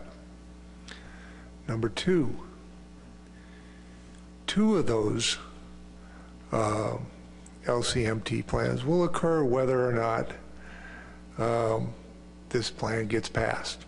Those trap reductions are already part of existing plans. The only thing we have to count on now is that the National Marine Fisheries Service will begin to implement rules in Area 3, which we asked them to implement several years ago. So that's going to happen no matter what. And as a result, just as a piece of information, this is where the vast majority of the effort's going on. So if we do nothing here, if we don't approve this, that's going to happen. It's going to happen. We also have a plan for Area 6, which what did they say? There's 12 lobstermen there, and their plan includes a day off on Sunday that DC says you can easily recoup that. And that's what happens when a lobsterman takes his day off. In a normal situation, he takes his day off and he goes and catches them the next day he's out. We also have the one area that had a plan that was approved by the technical committee is going to be implemented on 4 lobstermen.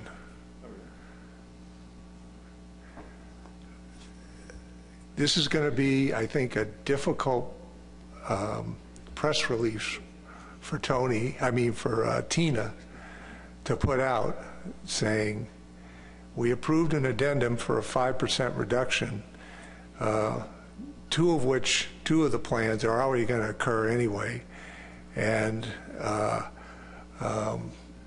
4 of the plans don't meet technical muster.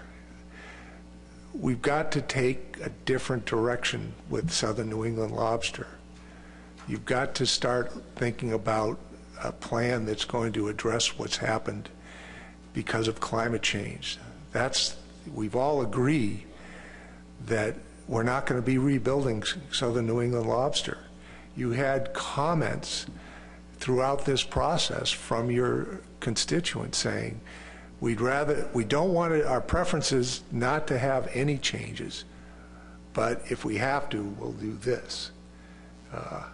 So as your chairman, I'm asking you to vote this down because I'm concerned about the impression that the commission is putting forward something that really isn't doing things that are actually going to occur anyways. So please consider this vote carefully. Any other comments? Mike? Thank you, Mr. Chairman. I will not be supporting Addendum 25 as it's been modified today, and the reason for that is because I believe this to be just, at the face of it all, just a pure paper exercise. So it's a contract, and the contract said we need to reduce or increase egg production by 5%. But when the proposals were prepared, Maryland, Delaware, and Virginia were the only states that signed the contract. So I do not see the effort going forward from the other areas, and therefore, it's a paper exercise. I will not be supporting moving this addendum forward today. Thanks.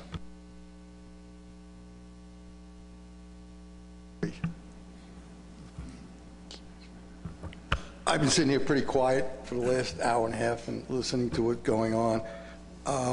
Many years ago, when I was proxy for Senator Lupasano, and he handed the proxy in with Jack Dunnigan, it said two things. I don't do lobsters and I don't do horseshoe crabs as this proxy, because it was always seemed to be this hole we got into.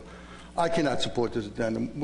I can't support singling out 3 states to do something that none of us, the rest of us, are going to do, and it's just not fair. And I agree with everything New Hampshire says for a change, and basically we'll agree going on forward there. So I think we should just vote this down and try to figure out how we're going to address not only lobster, but all the species that are going to be affected by climate change and that we have no control over, and all the problems we have with Chesapeake Bay and all the bays and estuaries up and down the coast that seem to be not producing and not serving as the nursery areas that they're supposed to serve at. So I'm going to vote no on this. Anyone else here? Who? Peter. Thank you, Mr. Chairman. Yeah, I also can't support this now. I like it or not, I mean, the best science we have is the best science we have, and our commission chair said it more eloquently than I can, but I think that we need to be cognizant of sort of the road we're going down now if we're going to be approving some of these things that don't meet the scientific standards that we're trying to do. And we came into this process with a 5% goal, and I think that's what we need to hold them to. And I think if we're not going to do that, then maybe Doug's right. Maybe we need to think about a different way of how we're going to manage this. I'm glad that it didn't get postponed. I think we need to take some kind of action, but these are basically status quo proposals with the exception of Area 5. And when I get back now, if this gets approved, I'm not sure if we can even support even implementing some of these measures from the areas other than in Area 5, because I don't really even know what kind of basis we would even approve them on. So that puts us in a difficult spot. Peter, just for my own edification, and I want to make sure that the record is clear, does the National Marine Fisheries Service have the intent to adopt the trap cap, as the chairman said, if this motion fails? In other words, is an action going to take place if this fails? I realize I'm putting you on the spot.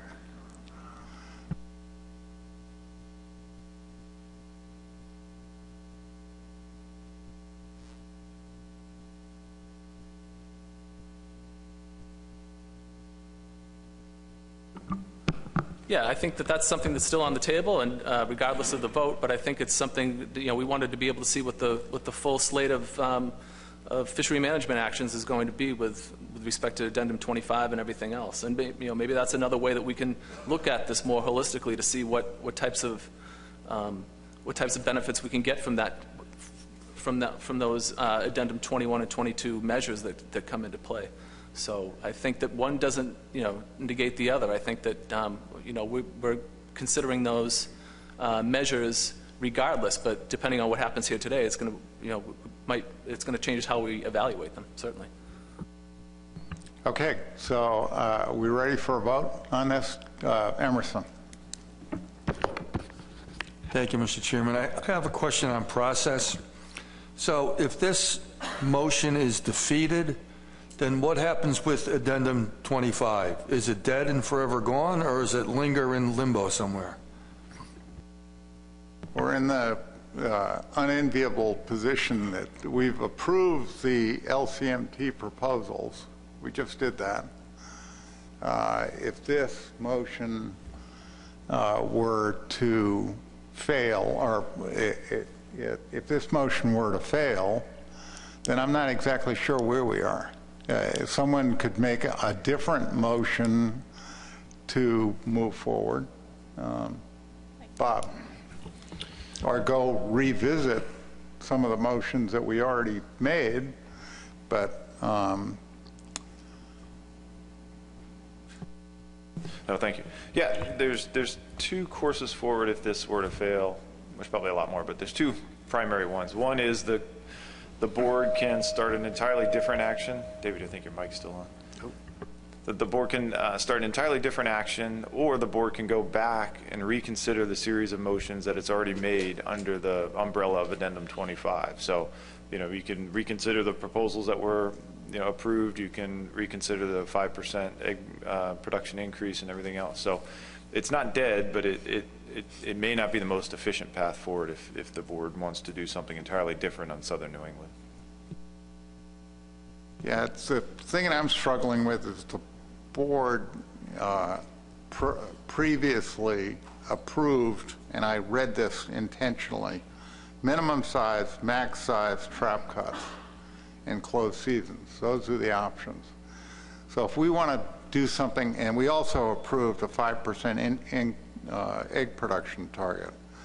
Now, if we want to change those, I think we need motions to do that and have a 2/3 majority to reconsider it. And frankly, given all the other items that we have on this agenda, I'm not sure there's time to argue that issue. So, yeah, Bob? I agree with your last statement. There's a lot of other things the board needs to try to tackle today. If this were to fail, it may be, maybe the board's taken this as far as it can today, and they need to go back and think about it in between now and the annual meeting. I don't know. There seems to be a pretty big divide on how to move forward here. Maybe some dialogue between the meetings would be more productive than trying to pick through this today and decide if it's better to go back and make a series of motions with 2/3 votes and those sorts of things, or starting a new action. That may be hard to do on the fly here to decide what's the most efficient path forward. At the risk of getting outside the chair's prerogatives here, my suggestion would be to do just that. If this motion fails, then between now and the annual meeting, we'll figure out a way forward. And if that requires meetings or conference calls, or maybe the staff putting together a document that gives us some alternatives that we can consider, I don't think we've got the time to deal with this. Mike? Thank you, Mr. Chairman. Just a very quick question through you, if it's okay, to Peter. Is that okay? Peter, so you mentioned that if this were to pass and you'd take this back and look to implement the proposals that we just approved. What happens if you don't support Area 2, 3, 4, and 6, and then you've got Area 5, which has been determined to actually meet the required reduction? Does it mean the Area 5 regulations change and nothing else happens? Because that would be the worst kick in the crawl that could happen as a result of all of this. Thanks. Yeah, it's a good question, Mike. And I think we'll do what we normally do in our process, which is we get a final addendum and a final recommendation from the commission, and we go back and we analyze it through the NEPA process and the analysis that we normally do. So we'll have to look to see if we've got quite frankly the LCMTs, with the exception of the Area 5 plan, don't even meet the goals and objectives of the addendum. So that's going to be a difficult thing for us to get around. I can't guarantee that we will or won't implement any of them, but I think we're going to have to look at what the implications are of some of these. But most of it is status quo. There's additional trap reductions with Area 4. I don't know. I think we could probably think of that as maybe some additional conservation measure, or maybe looking at it as something consistent with what the states are doing. But I don't see it as something that meets the goals and objectives of this addendum here. All right. Anyone else have a new point? If not, Mark, excuse me. Yeah, I'm just trying to wrap my head around this. I mean, at the last meeting and in our previous motion, we just adopted motions to add certain elements to the total addendum. Here at this point, we're voting to either approve or not approve this addendum. So I don't think in the previous motions, in this meeting and the other meeting, we said we were going to implement these things. We just said we were making them part of this action.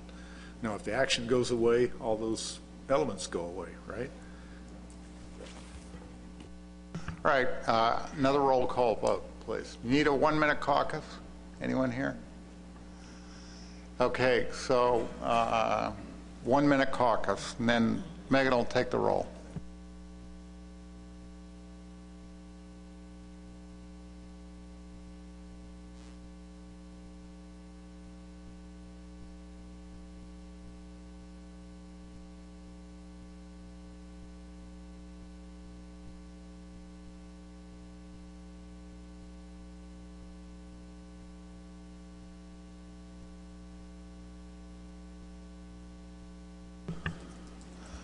All right, you ready for the question here? Megan, if you would, please take the roll. Maine. Abstain. New Hampshire. No. Massachusetts. Yes. Rhode Island. Yes. Connecticut. No. New York. No. New Jersey. No. Delaware. No. Maryland. No. Virginia. No. NOAA Fisheries. No. That's 2. Votes 2 to 10 to 1, so the motion fails. So consistent with what I advised beforehand, between now and the annual meeting, we're going to try to figure out a strategy for moving forward. Doug. You know, I'll defer to the process here and the chair and the executive, but I think in the executive director, but normally when we vote, we don't vote approval, it's done. Now, if someone in this board wants to reconsider some actions and we want to take time to think about it, I think that's a place where we could continue our action to the following meeting. We could make a conscious decision we want to reconsider a particular part of the plan, and then somebody makes a motion to postpone to the fall meeting. But if nobody says anything here, normally it's done. And we've rejected addendums and amendments before, and if nobody brought up something at that meeting to continue it, continue discussion on it, I think it's done. Now, I'll defer to the executive director on that and to your ruling on this. But my understanding from past presidents, we need somebody here to say, we want to reconsider something here. What I'm wary of is getting in, having someone make a motion here for a specific action, and then that launching into another major debate, because this is a very divided board, as everyone recognizes. So let me ask, do you want to proceed with a motion, which I'm basically advising you to not do that, or do we want to continue this dialogue and have the staff outline in a memo what they think the options are, and then consider those options in the future, primarily at the annual meeting? Dennis. Thank you, Mr. Chairman. I agree with Doug that this issue is dead right now. But I think going back to the comments that Richie White made an hour or so ago, is we really have to look at the way we manage lobsters. That should become the question before us, not whether we fart around again with Addendum 25 or whatever number you want to put on it. We have got to consider how we are going to manage southern New England lobsters. Plain and simple. I don't know how you're going to go about that, but I do think that that's the issue that is now before you. I mean, I don't disagree with you, but I just remind everybody that the commission went to enormous lengths to craft an addendum specifically to recognize the Southern New England stock problem. And that addendum, Megan can remind me, I think it was 18, basically recognized that you had a reduced size of the resource in Southern New England, and that the commission wanted to right-size the industry, downsize the industry for the available stock, so that the few participants that remain would be viable. That was a direction that this commission took, and put together a fairly elaborate addendum that then has, over the course of a number of other addendums, we've gotten into trap transferability with conservation taxes. The whole idea is to shrink the size of the industry. That was the path forward, recognizing the reduced productivity of the resource. Now, I'm not saying that the commission doesn't want to reconsider that, but that was the path that the commission chose a number of years ago. I was not on the commission when you chose that, but I actually worked on aspects of that for the state of Massachusetts. But there was a conscious decision to downsize the industry because the expectation was the resource was going to be smaller. So if somebody wants to do something different than that, we're going to have to sit down and articulate a position that we can all get behind, which I think is what Dennis is articulating. But that's going to take some doing. Doug. I was raising Doug's hand. Back to Doug's point about, when we make motions like this, so usually the action is dead and we move on. That's exactly right. So I think if the board wants to charge staff with going back and spelling out some options or looking at different ways of moving forward, I think this board needs to give staff clear direction on what's in bounds for that. In other words, is any further action under Addendum 25 in bounds for further consideration in this staff document, or are we considering Addendum 25, DOA right now, and we're moving on to 26, 27, whatever it might be. So I think, if we are, we'll need that guidance from the board, because that would be a little bit different tact, but not an inappropriate tact than we've taken in the past. Someone have a motion they'd like to make? Yes, Ray. Yeah, some questions, David. When is our next stock assessment? Or Megan? 2019, I believe. 2020.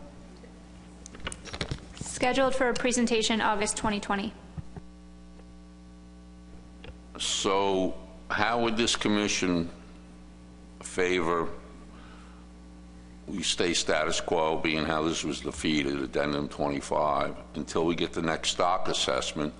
Because from the conversation today, it sounds like the technical committee has a lot of numbers they're going to have to tease out between people who are lobstering, Jonah crabbing, sand crabbing, and I think the newer numbers, when the assessment comes out, if the technical committee gets the data reported, can give us a more qualified look at what's really going on, because two of the management plans are already in play.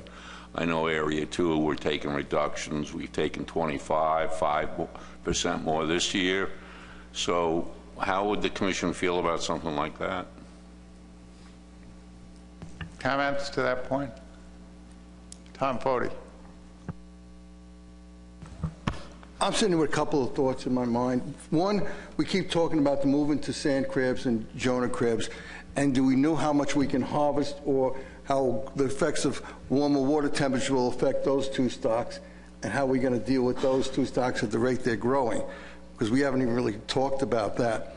When it comes to lobsters, and we started doing all this, we had something like 35, 40 permits working in New Jersey during the 90s when the boom started, and we started dropping.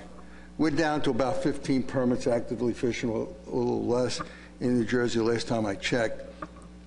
And the industry by itself has basically reduced itself down.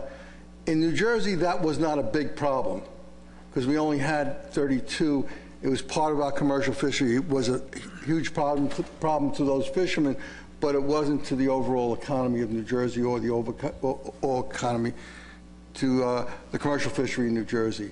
When I look at our northern brethren and basically see that warm water moving up and see black sea bass moving in, and so a poor recruitment in the last 4 or 5 years, I can understand. I'd be very nervous up in Maine, New Hampshire at this time, and I think they are.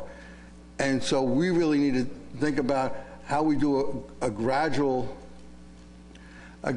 come down if those stocks, the same thing happens up in New England. And how do we dam? Because we're not talking about 30 permits. I don't know how many permits you got, 4,000 or 5,000 in Maine, Pat? Something like that. That's going to be a huge economic impact that we haven't seen in any fishery since groundfish. So I think that's where we should start thinking about how do we deal with this situation.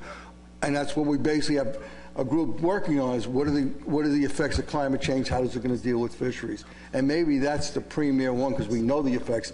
Like, it was the council to be surf clams, because that's the same thing that happened in New Jersey on surf clams.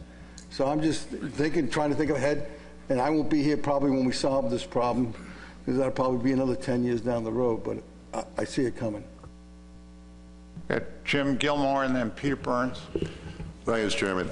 I think waiting 3 years is probably not the best solution at this point, Ray, as much as, you know, and we've been dealing with this for, well, I've been here 10 years now, and it's, I mean, this is like this, it's Groundhog Day. Every time I come back to one of these meetings, it's like the same thing. We just don't seem to do anything. So would it be, and this is just a question to you, Dave, is like maybe between now and the next meeting, put a working group together to essentially go explore what Doug was talking about. Because if we go back to try to fix 28 or start 29, we're just going to get to the same place again where nobody can take reductions, whatever. So we really need a sort of an epiphany of like what we do. So if we put some good minds together between now and the annual meeting, maybe that's a way to start getting at this. So that would be my suggestion. Thank you. If you want my opinion, I would have no objection to that. I'd just add a personal comment that there's an endless list of issues that this board is going to have to deal with on southern New England lobster. I mean, you've got the whole issue of the overfish definition, which needs to be revised. It's going to be a technical task. We've got all these data problems that we're trying to confront. And, you know, I'd go back to Doug Grout's point. I think we need a long-term vision. We need a long-term strategy on how to deal with stocks that fall into this type of circumstance. I just reiterate what I said before. This is not just a lobster problem. The commission has to deal with this. So to Jim's suggestion, let me ask, does anyone object to having a working group put together recommendations which will be reviewed at the fall meeting? Anyone object to that? No objections. So the question is, Eric. Are we having a working group work on something for 825, or are we just going to let 825 disappear and start over? That's my question. No, I got 8 people telling me they don't like, 8 states saying they don't like 25. I got 1 person saying let's get a working group together. I mean, normally when you say this is no good, I'd like to hear what's better. I'm not hearing it right now, so I'd like to hear it. I think, to answer your question, personal opinion, if we have a working group, I think they should have latitude, great latitude to consider all these issues and then bring recommendations back to the board. I mean, the big problem I'm having as a chair is we've still got a lengthy agenda we've got to get through. This is an important issue for us to deal with. If we start crafting motions at this point, we're going to be at this meeting for a long period of time. And I'm willing to do that. I don't want to discourage people from making motions, but it's difficult to do this type of stuff on the fly. Roy. Then Doug. Question, Mr. Chairman. If this working group is formed, are they working towards meeting the 5% egg increase target, or is there no predetermined target for this working group? No, I think and Jim can correct me if I misunderstood. I think what he was suggesting is you have a working group that this has been a fairly elaborate discussion that involved a lot of different pieces, and including, I would point out, Addendum 25. So you have a working group that looks at all the different points that are made here and then brings recommendations back to the board. So my view of what he was suggesting is this does not mean that Addendum 25 is over. It means that you may revisit Addendum 25 at the annual meeting and with other recommendations. Doug. Well, I certainly would support the concept of a working group.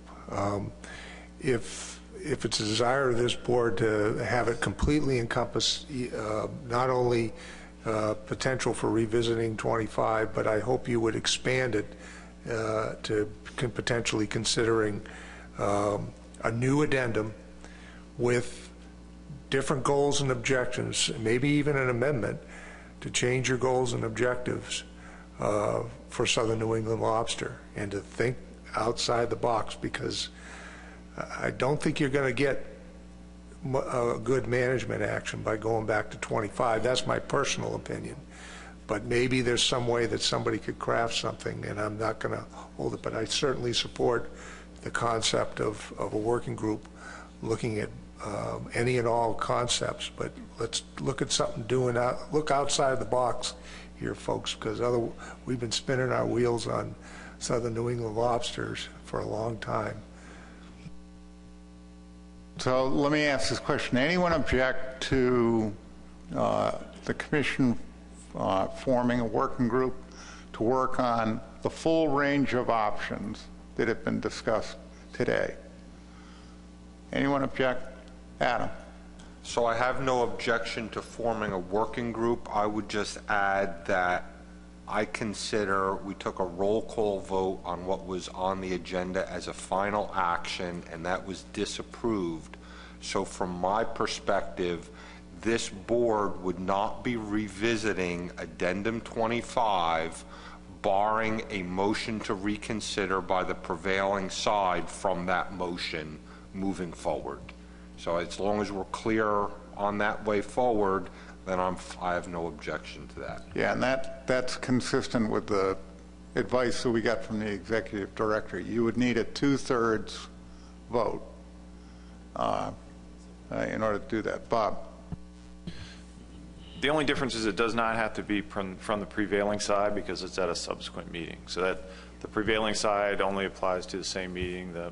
The commission specific rules say that, reconsideration of a final action takes a 2/3 vote. So it doesn't. So we've got specific things that differ from Robert's rules a little bit for subsequent meetings. So, but that Adam's right. It would take a 2/3 vote to do that.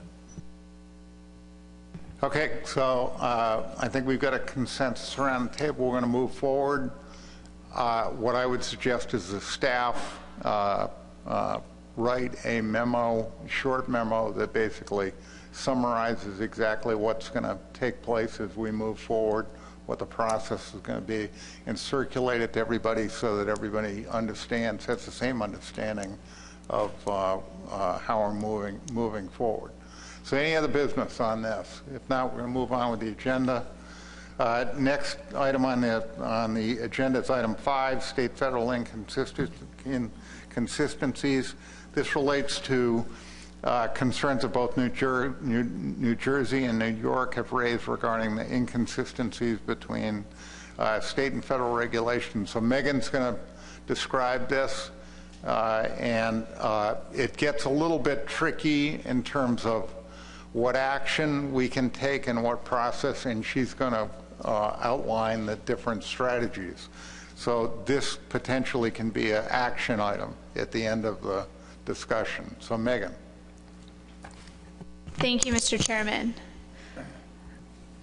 So ASMFC received a letter from New York and New Jersey asking the Commission to address inconsistencies in the Area 4 season closure, and for reference, that season closure occurs April 30th through May 31st. And there are two provisions I'm going to talk about. The first is the most restrictive rule, and the second is the requirement that traps come out of the water. In state waters, the most restrictive rule is applied to season closures, and traps can stay in the water if they are permitted for another species. In federal waters, the most restrictive rule is not applied to season closures, and all lobster traps must come out of the water. So a bit of background as to how these inconsistencies came to be, and I'll start with the most restrictive rule. So at the February 2012 board meeting, the board made a motion that applied the most restrictive rule to all management measures in Addendum 17. And Addendum 17 is where that Area 4 season closure came from. In contrast, NOAA applied the most restrictive rule to everything except season closures. There are a couple ways the board could move forward to address this inconsistency with the most restrictive rule. If the board does not want the most restrictive rule applied to season closures in state waters, then a 2/3 majority vote is needed to reverse that 2012 motion. If the board wants the most restrictive rule to be applied to season closures in federal waters, then a letter needs to be sent to NOAA asking that the restrictive rule be applied to season closures. Our second provision is the traps out of the water provision. So during the February 2012 board meeting, the board passed a motion that requires lobster traps are removed from the water during a closed period. However, the board does discuss at length that this applies to directed fishery lobster traps, and in contrast, there are some traps which are used for multiple species. Unfortunately, this was not clearly reflected in the motion, nor is it reflected in the addendum. And as a result, NOAA requires that all traps be removed from the water. Again, there are a couple avenues here for the board to try and resolve this inconsistency. If the board would like traps that fish for multiple species to stay in the water, a letter needs to be sent to NOAA clarifying this point.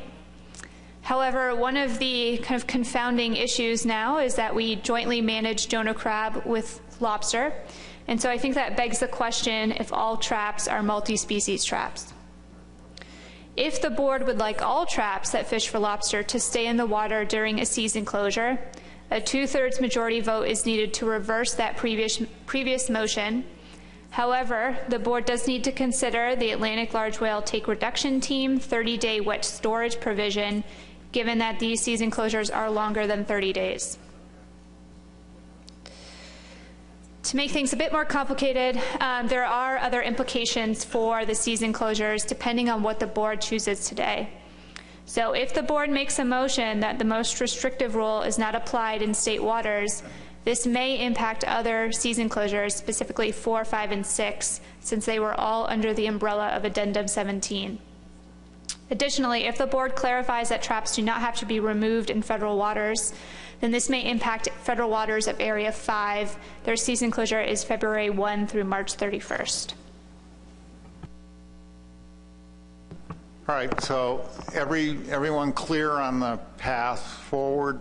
And if they are, let me ask New York and New Jersey if they want to give us a recommendation on this. Jim. Sure. I can just do a motion, and the second parts of this, I'm sure is going to, maybe I'll do that. I'll just put a motion up, try to do this in one shot, and then I'm sure we'll have a lot of discussion. So if that's okay with you, Mr. Chairman? Okay. I move to, 1, allow LCMA 4 fishermen the ability to continue fishing fixed lobster gear for other legal species, such as Jonah crab, during the closed period, and 2, exempt closed seasons from the most restrictive rule, and currently defined by the feds. And again, we would have to essentially, those are the options where we would have to notify NOAA Fisheries on these changes. Yeah, if you can read it. All right, as soon as we, is there a second, Tom? Wants to second it. So Tom, do you want to comment on the motion while we prepare it, and then I'll ask for questions from the board. Tom? Thank you, Mr. Chair. Just that, our technical committee people worked with New York's and with our constituents, and this has been an ongoing issue, and with a lot of confusion amongst the constituents. So this would, be extremely helpful in one, giving them work during the closed season to continue to fish for Jonah crab, and 2, be a safety issue as far as keeping the traps in the water. I believe, they would say it would take them like 14 working days to take their hundreds of pots out of the water, and that's including weather days and all that. So this would eliminate a lot of the confusion that exists already. Thank you. We still don't have the motion. Anyone want to offer a comment while we're crafting that? Oh, now we do have it. Okay, so questions on the motion? Any questions or comments? Tom Foti.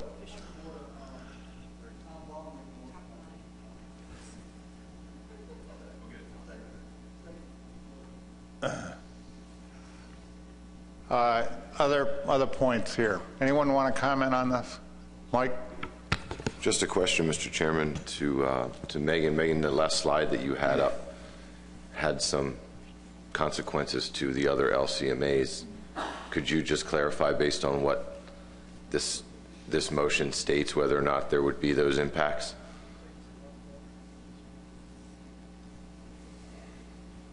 Since the motion is specific to Area 4, it sounds like the intent is only to address the Area 4 inconsistencies. I think you would have to add Area 5 in if you were interested in making changes there, but from your shake, it maybe sounds like you aren't.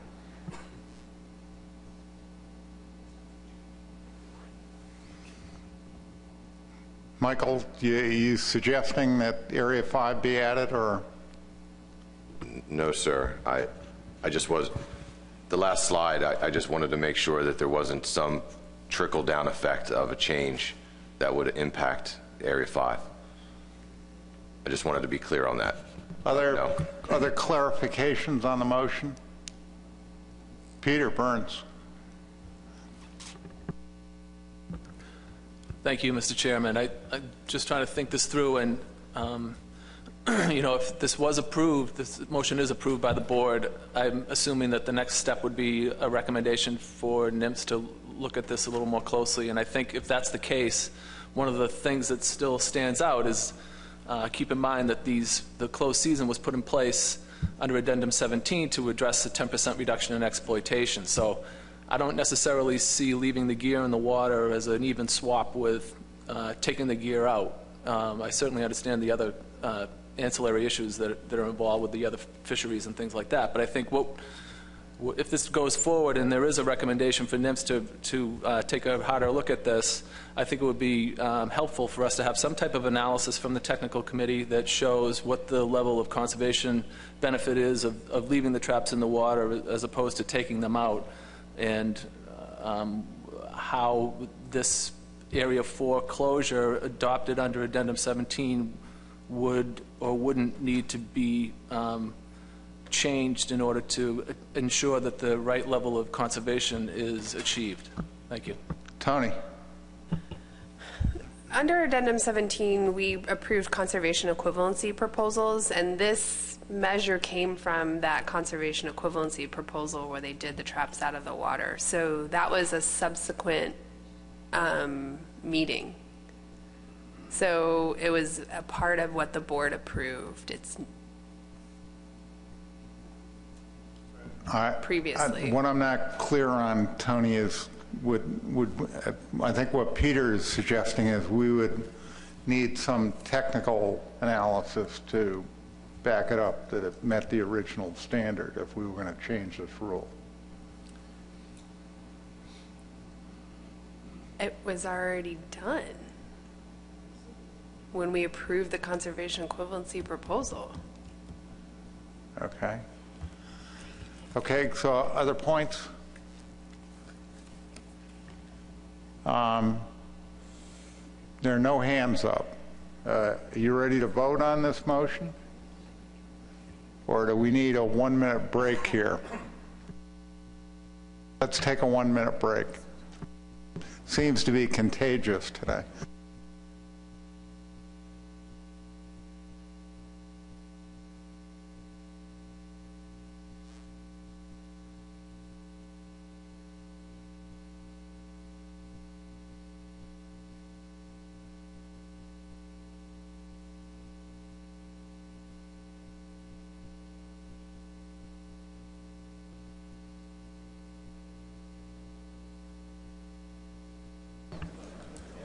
All right, I think I've got clarification.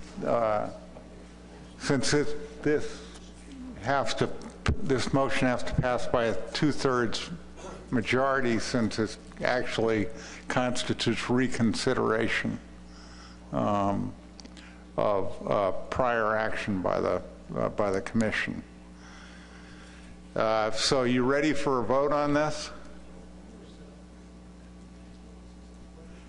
1-minute caucus.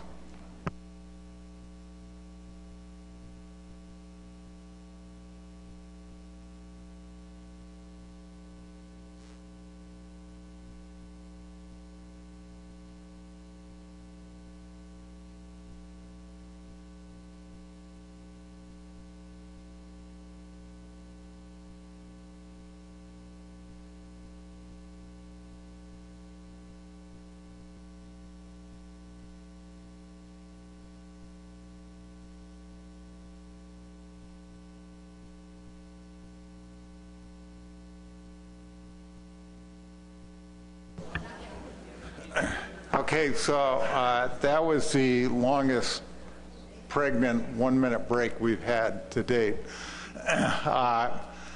We have a difference of opinion between the powers, which doesn't surprise me. It goes with the hour. But there's a legitimate difference of opinion. I think we need some time to sort this issue out. And the concept would be we need NOAA General Counsel to work with the commission staff and do that. And then since NOAA is in the process of starting another regulatory action for federal waters, maybe we could address that as part of that effort. So I think the appropriate way to move forward here is motion to table this action or postpone. Motion to postpone the action. Someone care to make that? Pat Kelleher and Dennis Abbott. You ready for the question? I'm going to call the question. All those in favor signify by, what? Yeah, what time? To the next meeting? Next meeting. Adam. So I just want to toss up a word of caution about next meeting. We had gone through this with New Jersey's summer flounder appeal, and we happened to go through a conference call. I might suggest we specify the annual meeting or something here based on past precedent. Motion postpone until the annual meeting? And we have a perfected motion then? Mr. Abbott and Kelleher have perfected their motion, is that correct? They both nod yes. So the motion is to postpone until the annual meeting. All in favor signify by saying aye. Opposed? Motion carries. Any abstentions? No abstentions. Motion carries. Okay, so we're going to move on to another really easy issue to address, which is the Gulf of Maine, Georges Bank. As the board knows, a number of months ago, there was a lot of concern that was voiced by a number of individuals, Pat Kelleher being one of them, about the status of the Gulf of Maine, Georges Bank stock.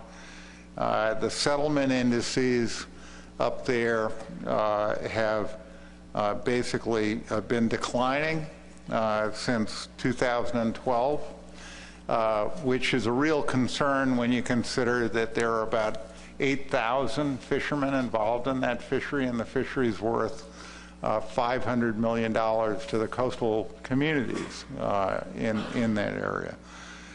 So the board, with some prompting from the Northern New England portion of the board, formed a subcommittee to meet and discuss this. Megan's going to report on the status of those deliberations, and then I think there's going to be a motion at the end of that. Megan. Thank you, Mr. Chairman. So the subcommittee met in New Hampshire on July 13th. This was the second meeting of the subcommittee, and it expanded upon the recommendations that were presented to the board in May. As a reminder, the subcommittee includes board members, industry organization leaders, TC members, and fishermen, and it was established to discuss future management of the stock given changing conditions. One of the topics of conversation for this subcommittee meeting was proactive versus reactive management action. And overall, there was a consensus that there's a need for proactive management.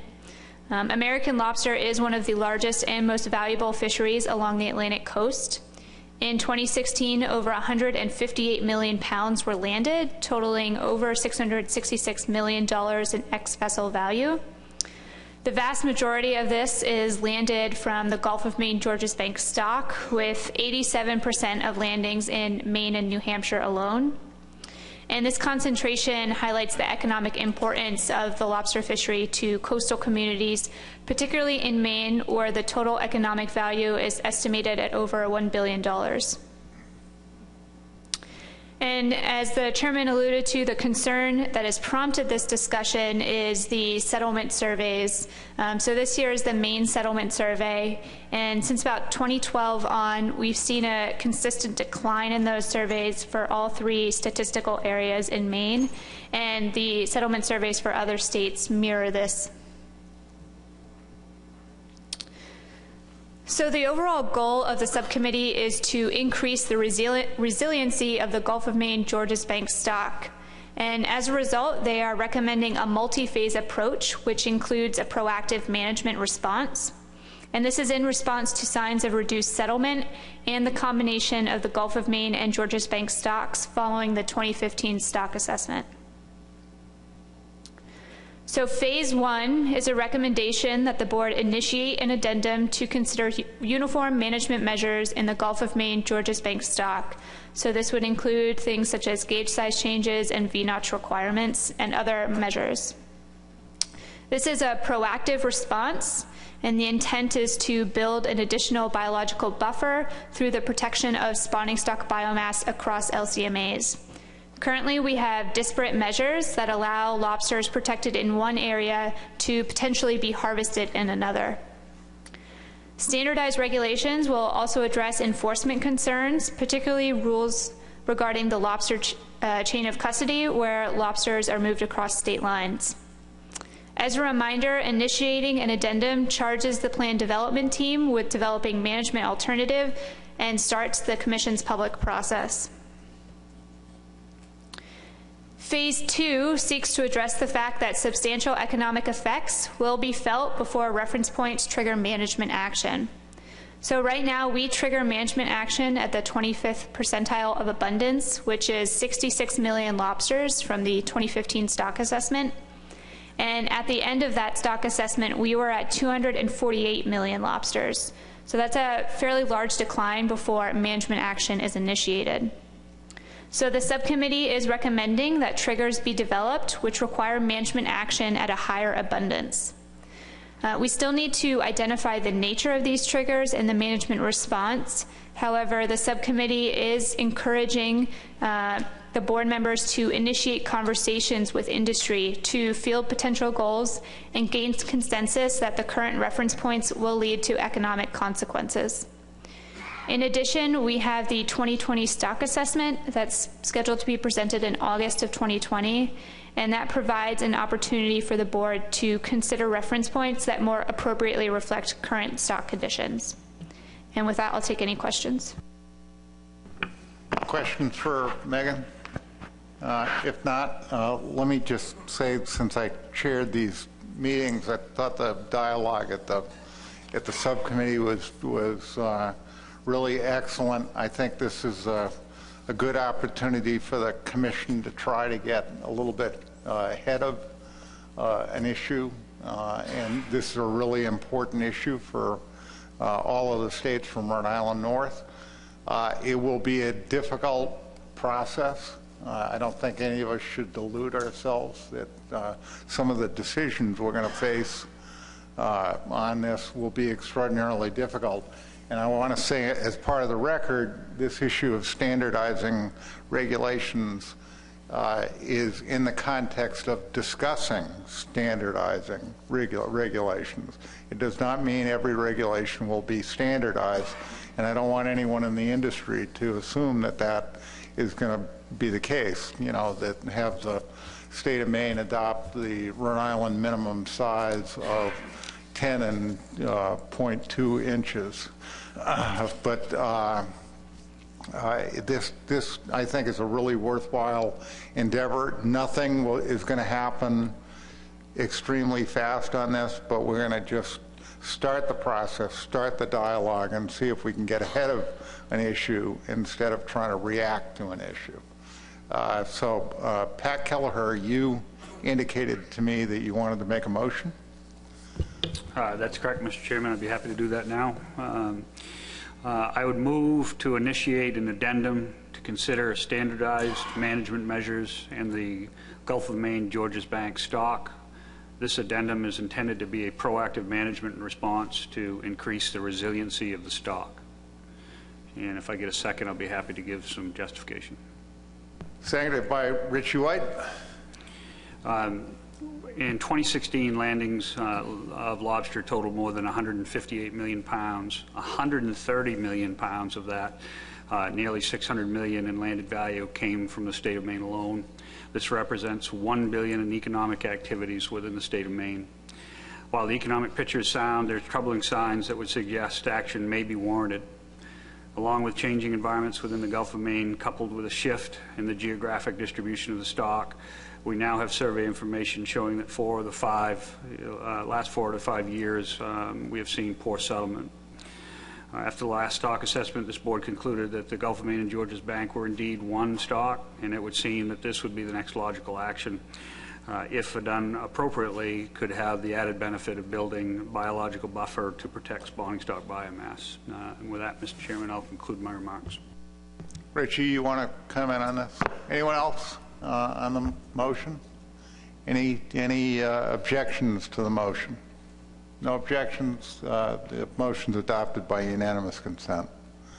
So there'll be a tasking. We'll put this on the staff list and start to work on it. The one comment that I just wanted to make is that from a southern New England lobster perspective, there are scary parallels that are going on. The spawning stock biomass in the Gulf of Maine stock is at record high levels at this point. And yet you have some of the same symptoms that we saw in southern New England, where you get a decoupling between stage 1 larvae and stage 4 larvae in the spawning stock biomass. So this is an issue that we really have to focus on and figure out ways to try to move forward on. Okay, anything else on this issue? If not, we're going to move on to the law enforcement report. Mark, you're going to talk to us about chain of custody, I think. Is that, or is this? We're going to it?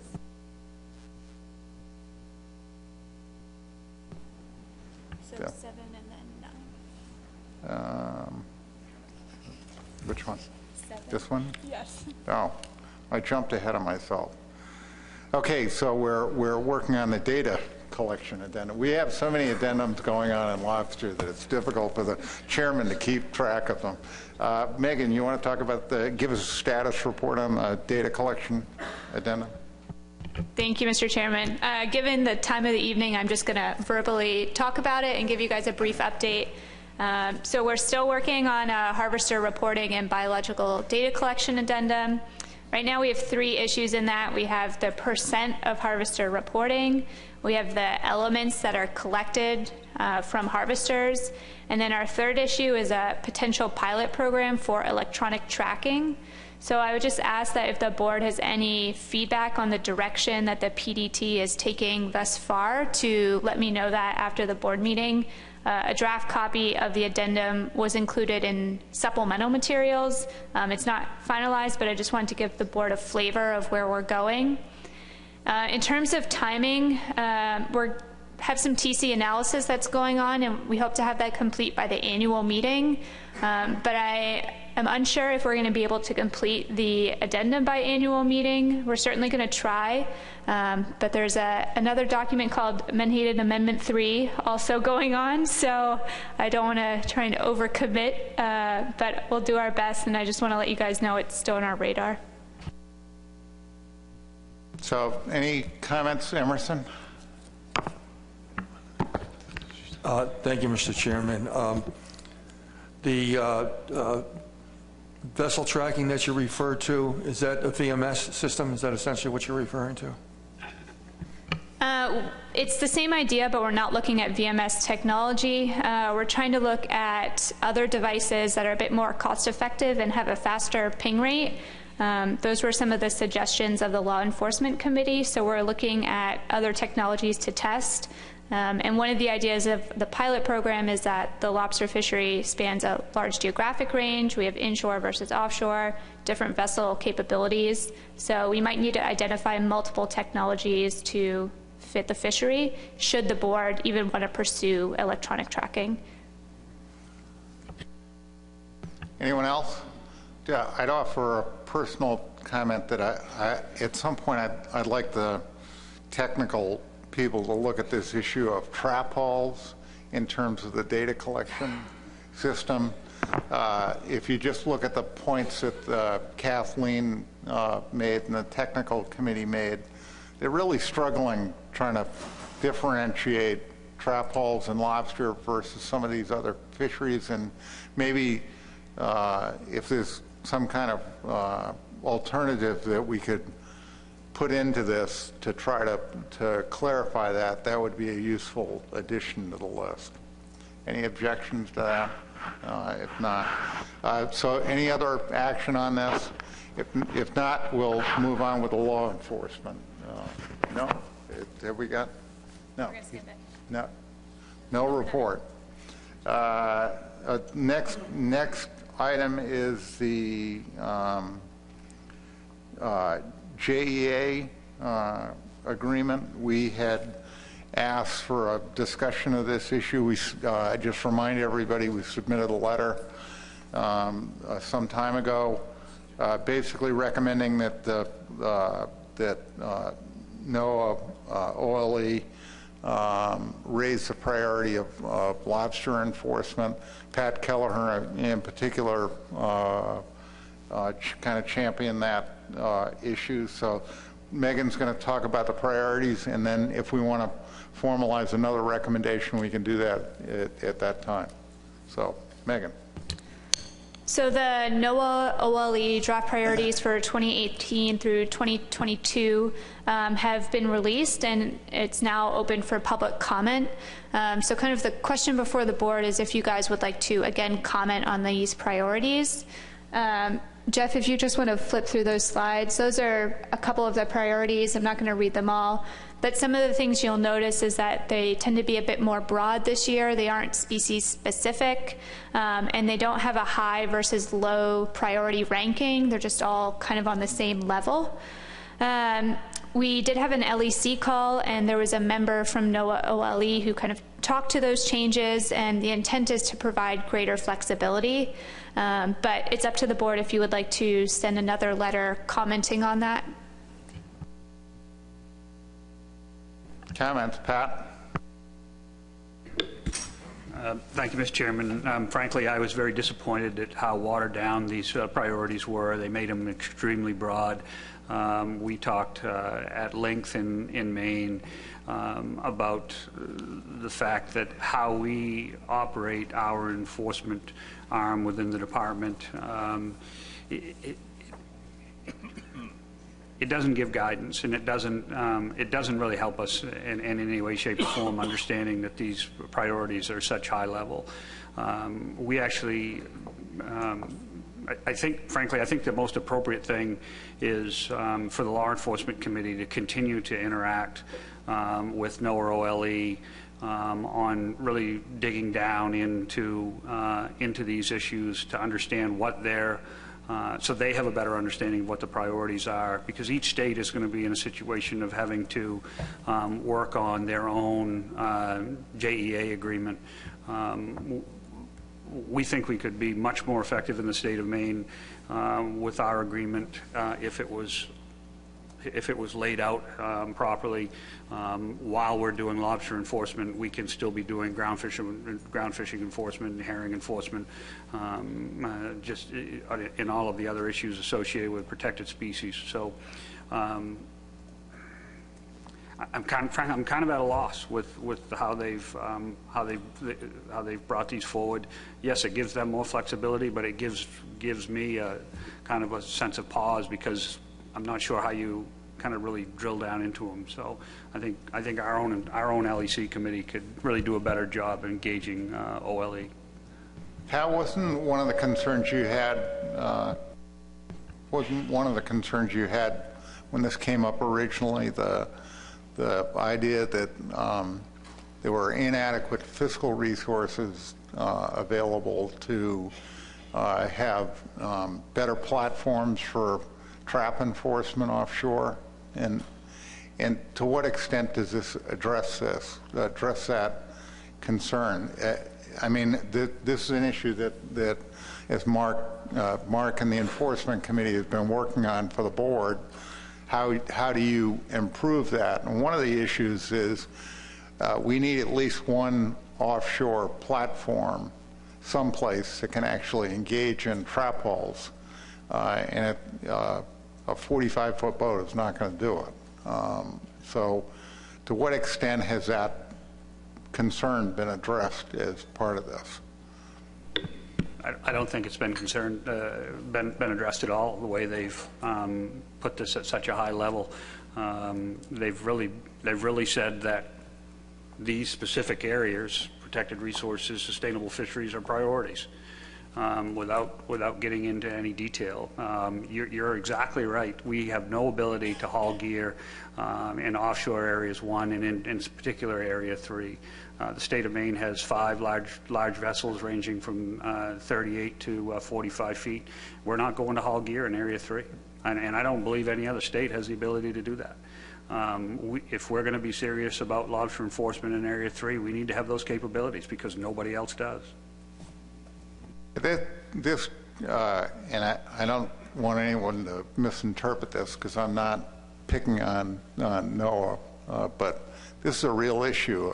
As Pat Kelleher knows, over a year ago I went to the Enforcement Committee meeting and basically flagged this as a real concern, because we're relying on trap limits in federal waters, and yet there's no ability by any of the agencies involved to haul traps or to monitor traps or to target traps when they get a complaint, and I'm sure they get valid complaints all the time about some fishermen violating the trap limits or fishing illegal gear.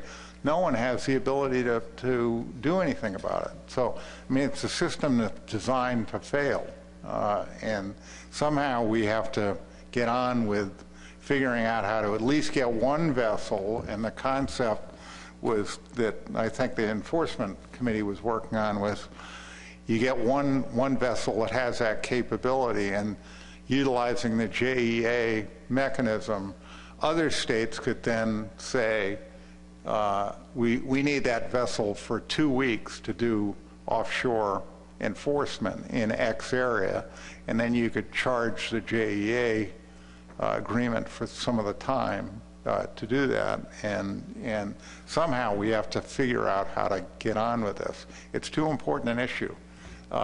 No enforcement will lead to rampant cheating in the offshore areas, and I think to some extent it's already going on. I don't know whether Mark has any comments on this, but it doesn't appear there's any action at this point. Mark? Well, we just heard the review of the draft strategic plan at the conference call on the 25th, and there were a number of different comments about it. I don't believe the main representative had any interaction yet with NOAA OLE.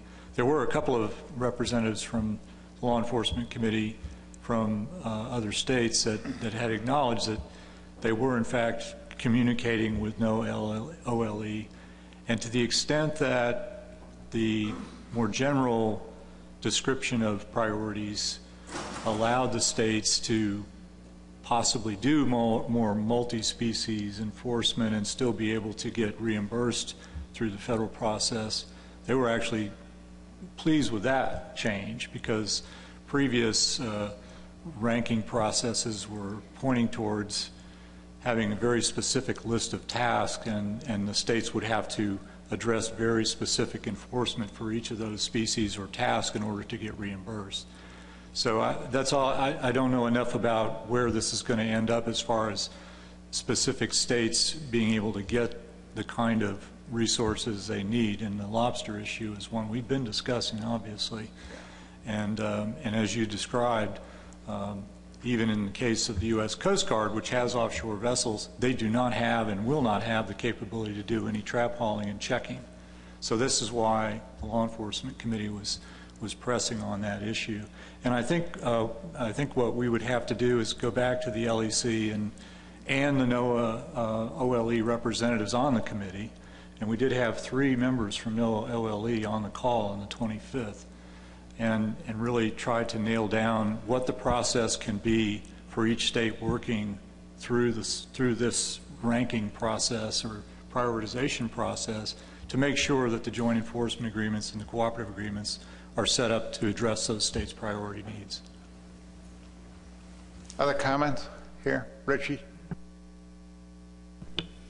Yeah, I would think that it's something that all the New England states would be asking for, as opposed to each state attacking this individually.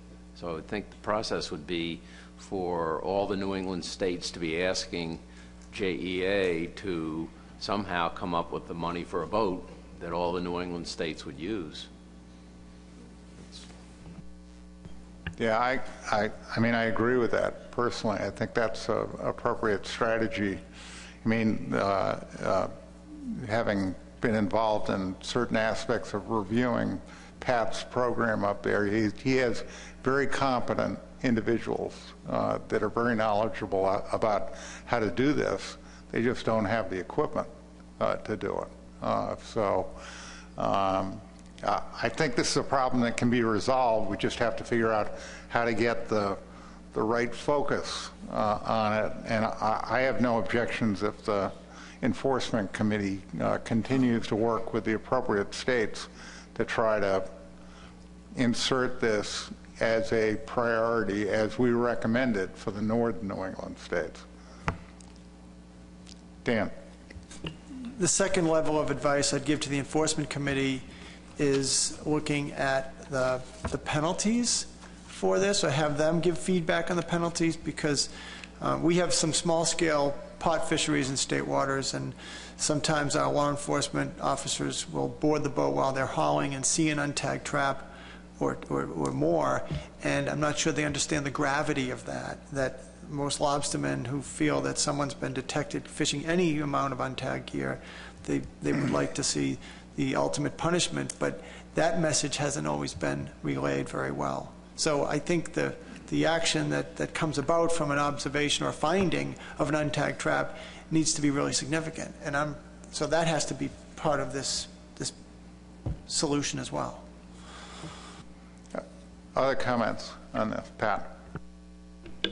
No, I'll build on Dan's comment just briefly, Mr. Chairman. The state of Maine just went through a very exhaustive legislative session dealing with just this particular issue, and we're happy to present any findings to the board if they would like. But in a nutshell, trap molesting, trap cutting, hauling of other individuals' gear, fishing sunken trawls, fishing over the trap limit, fishing over the allowable trap limit within the neighboring zones, burning and sinking of vessels, and scrubbing, all very intentional activities, illegal activities. We just put very severe penalties in place, which includes minimums for most of them at 3 years instead of a year or less, where they used to be. They also have on second offenses up to 10-year provisions for penalties, and on third offense they have permanent revocation, with the exception of scrub lobster, which is permanent revocation on the first offense, and sinking and burning of vessels, which is permanent revocation on the first offense. We modeled these after what we did with Elvers, where 2 strikes and you're out. It's the most aggressive penalty provisions that I know on the East Coast with state fisheries. All right, so we're going to continue to work on this issue, and I think the primary focus will have to be the North New England states to work with the LEC and see if we can get the appropriate recommendations made. So any other action on this? If not, we're down to other business. Jim? Thank you, Mr. Chairman. I'll make this quick, and I raise it because it's a potential compliance issue.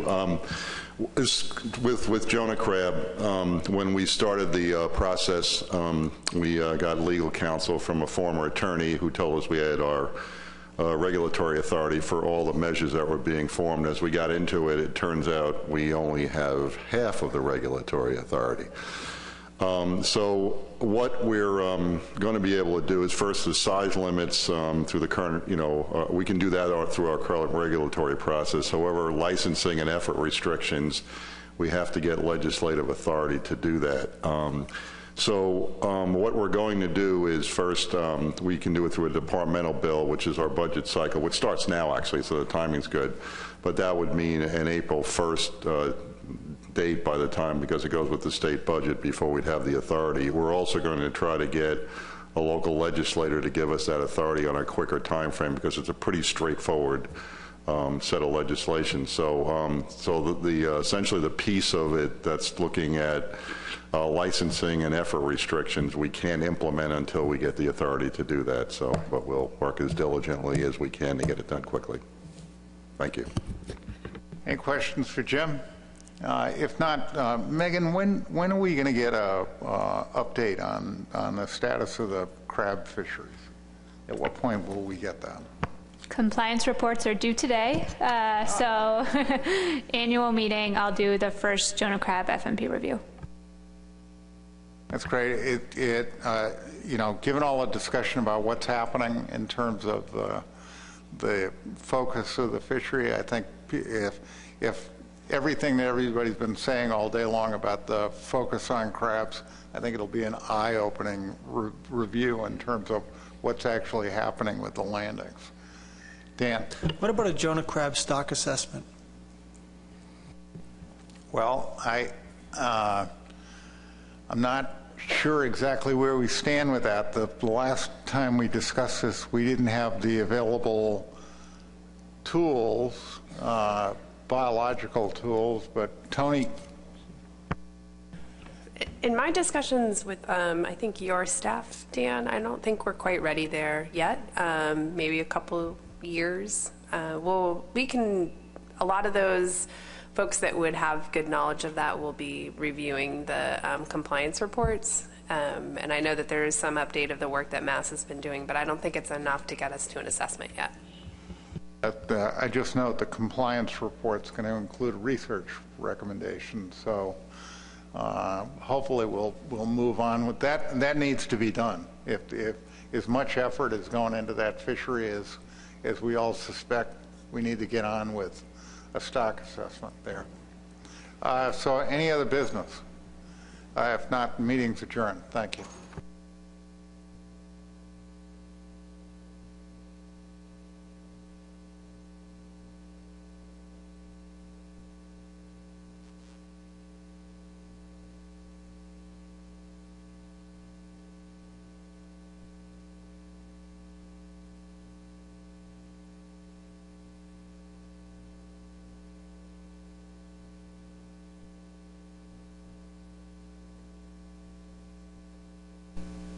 Hospitality is yes. At room 533 in about 15 minutes, Jim?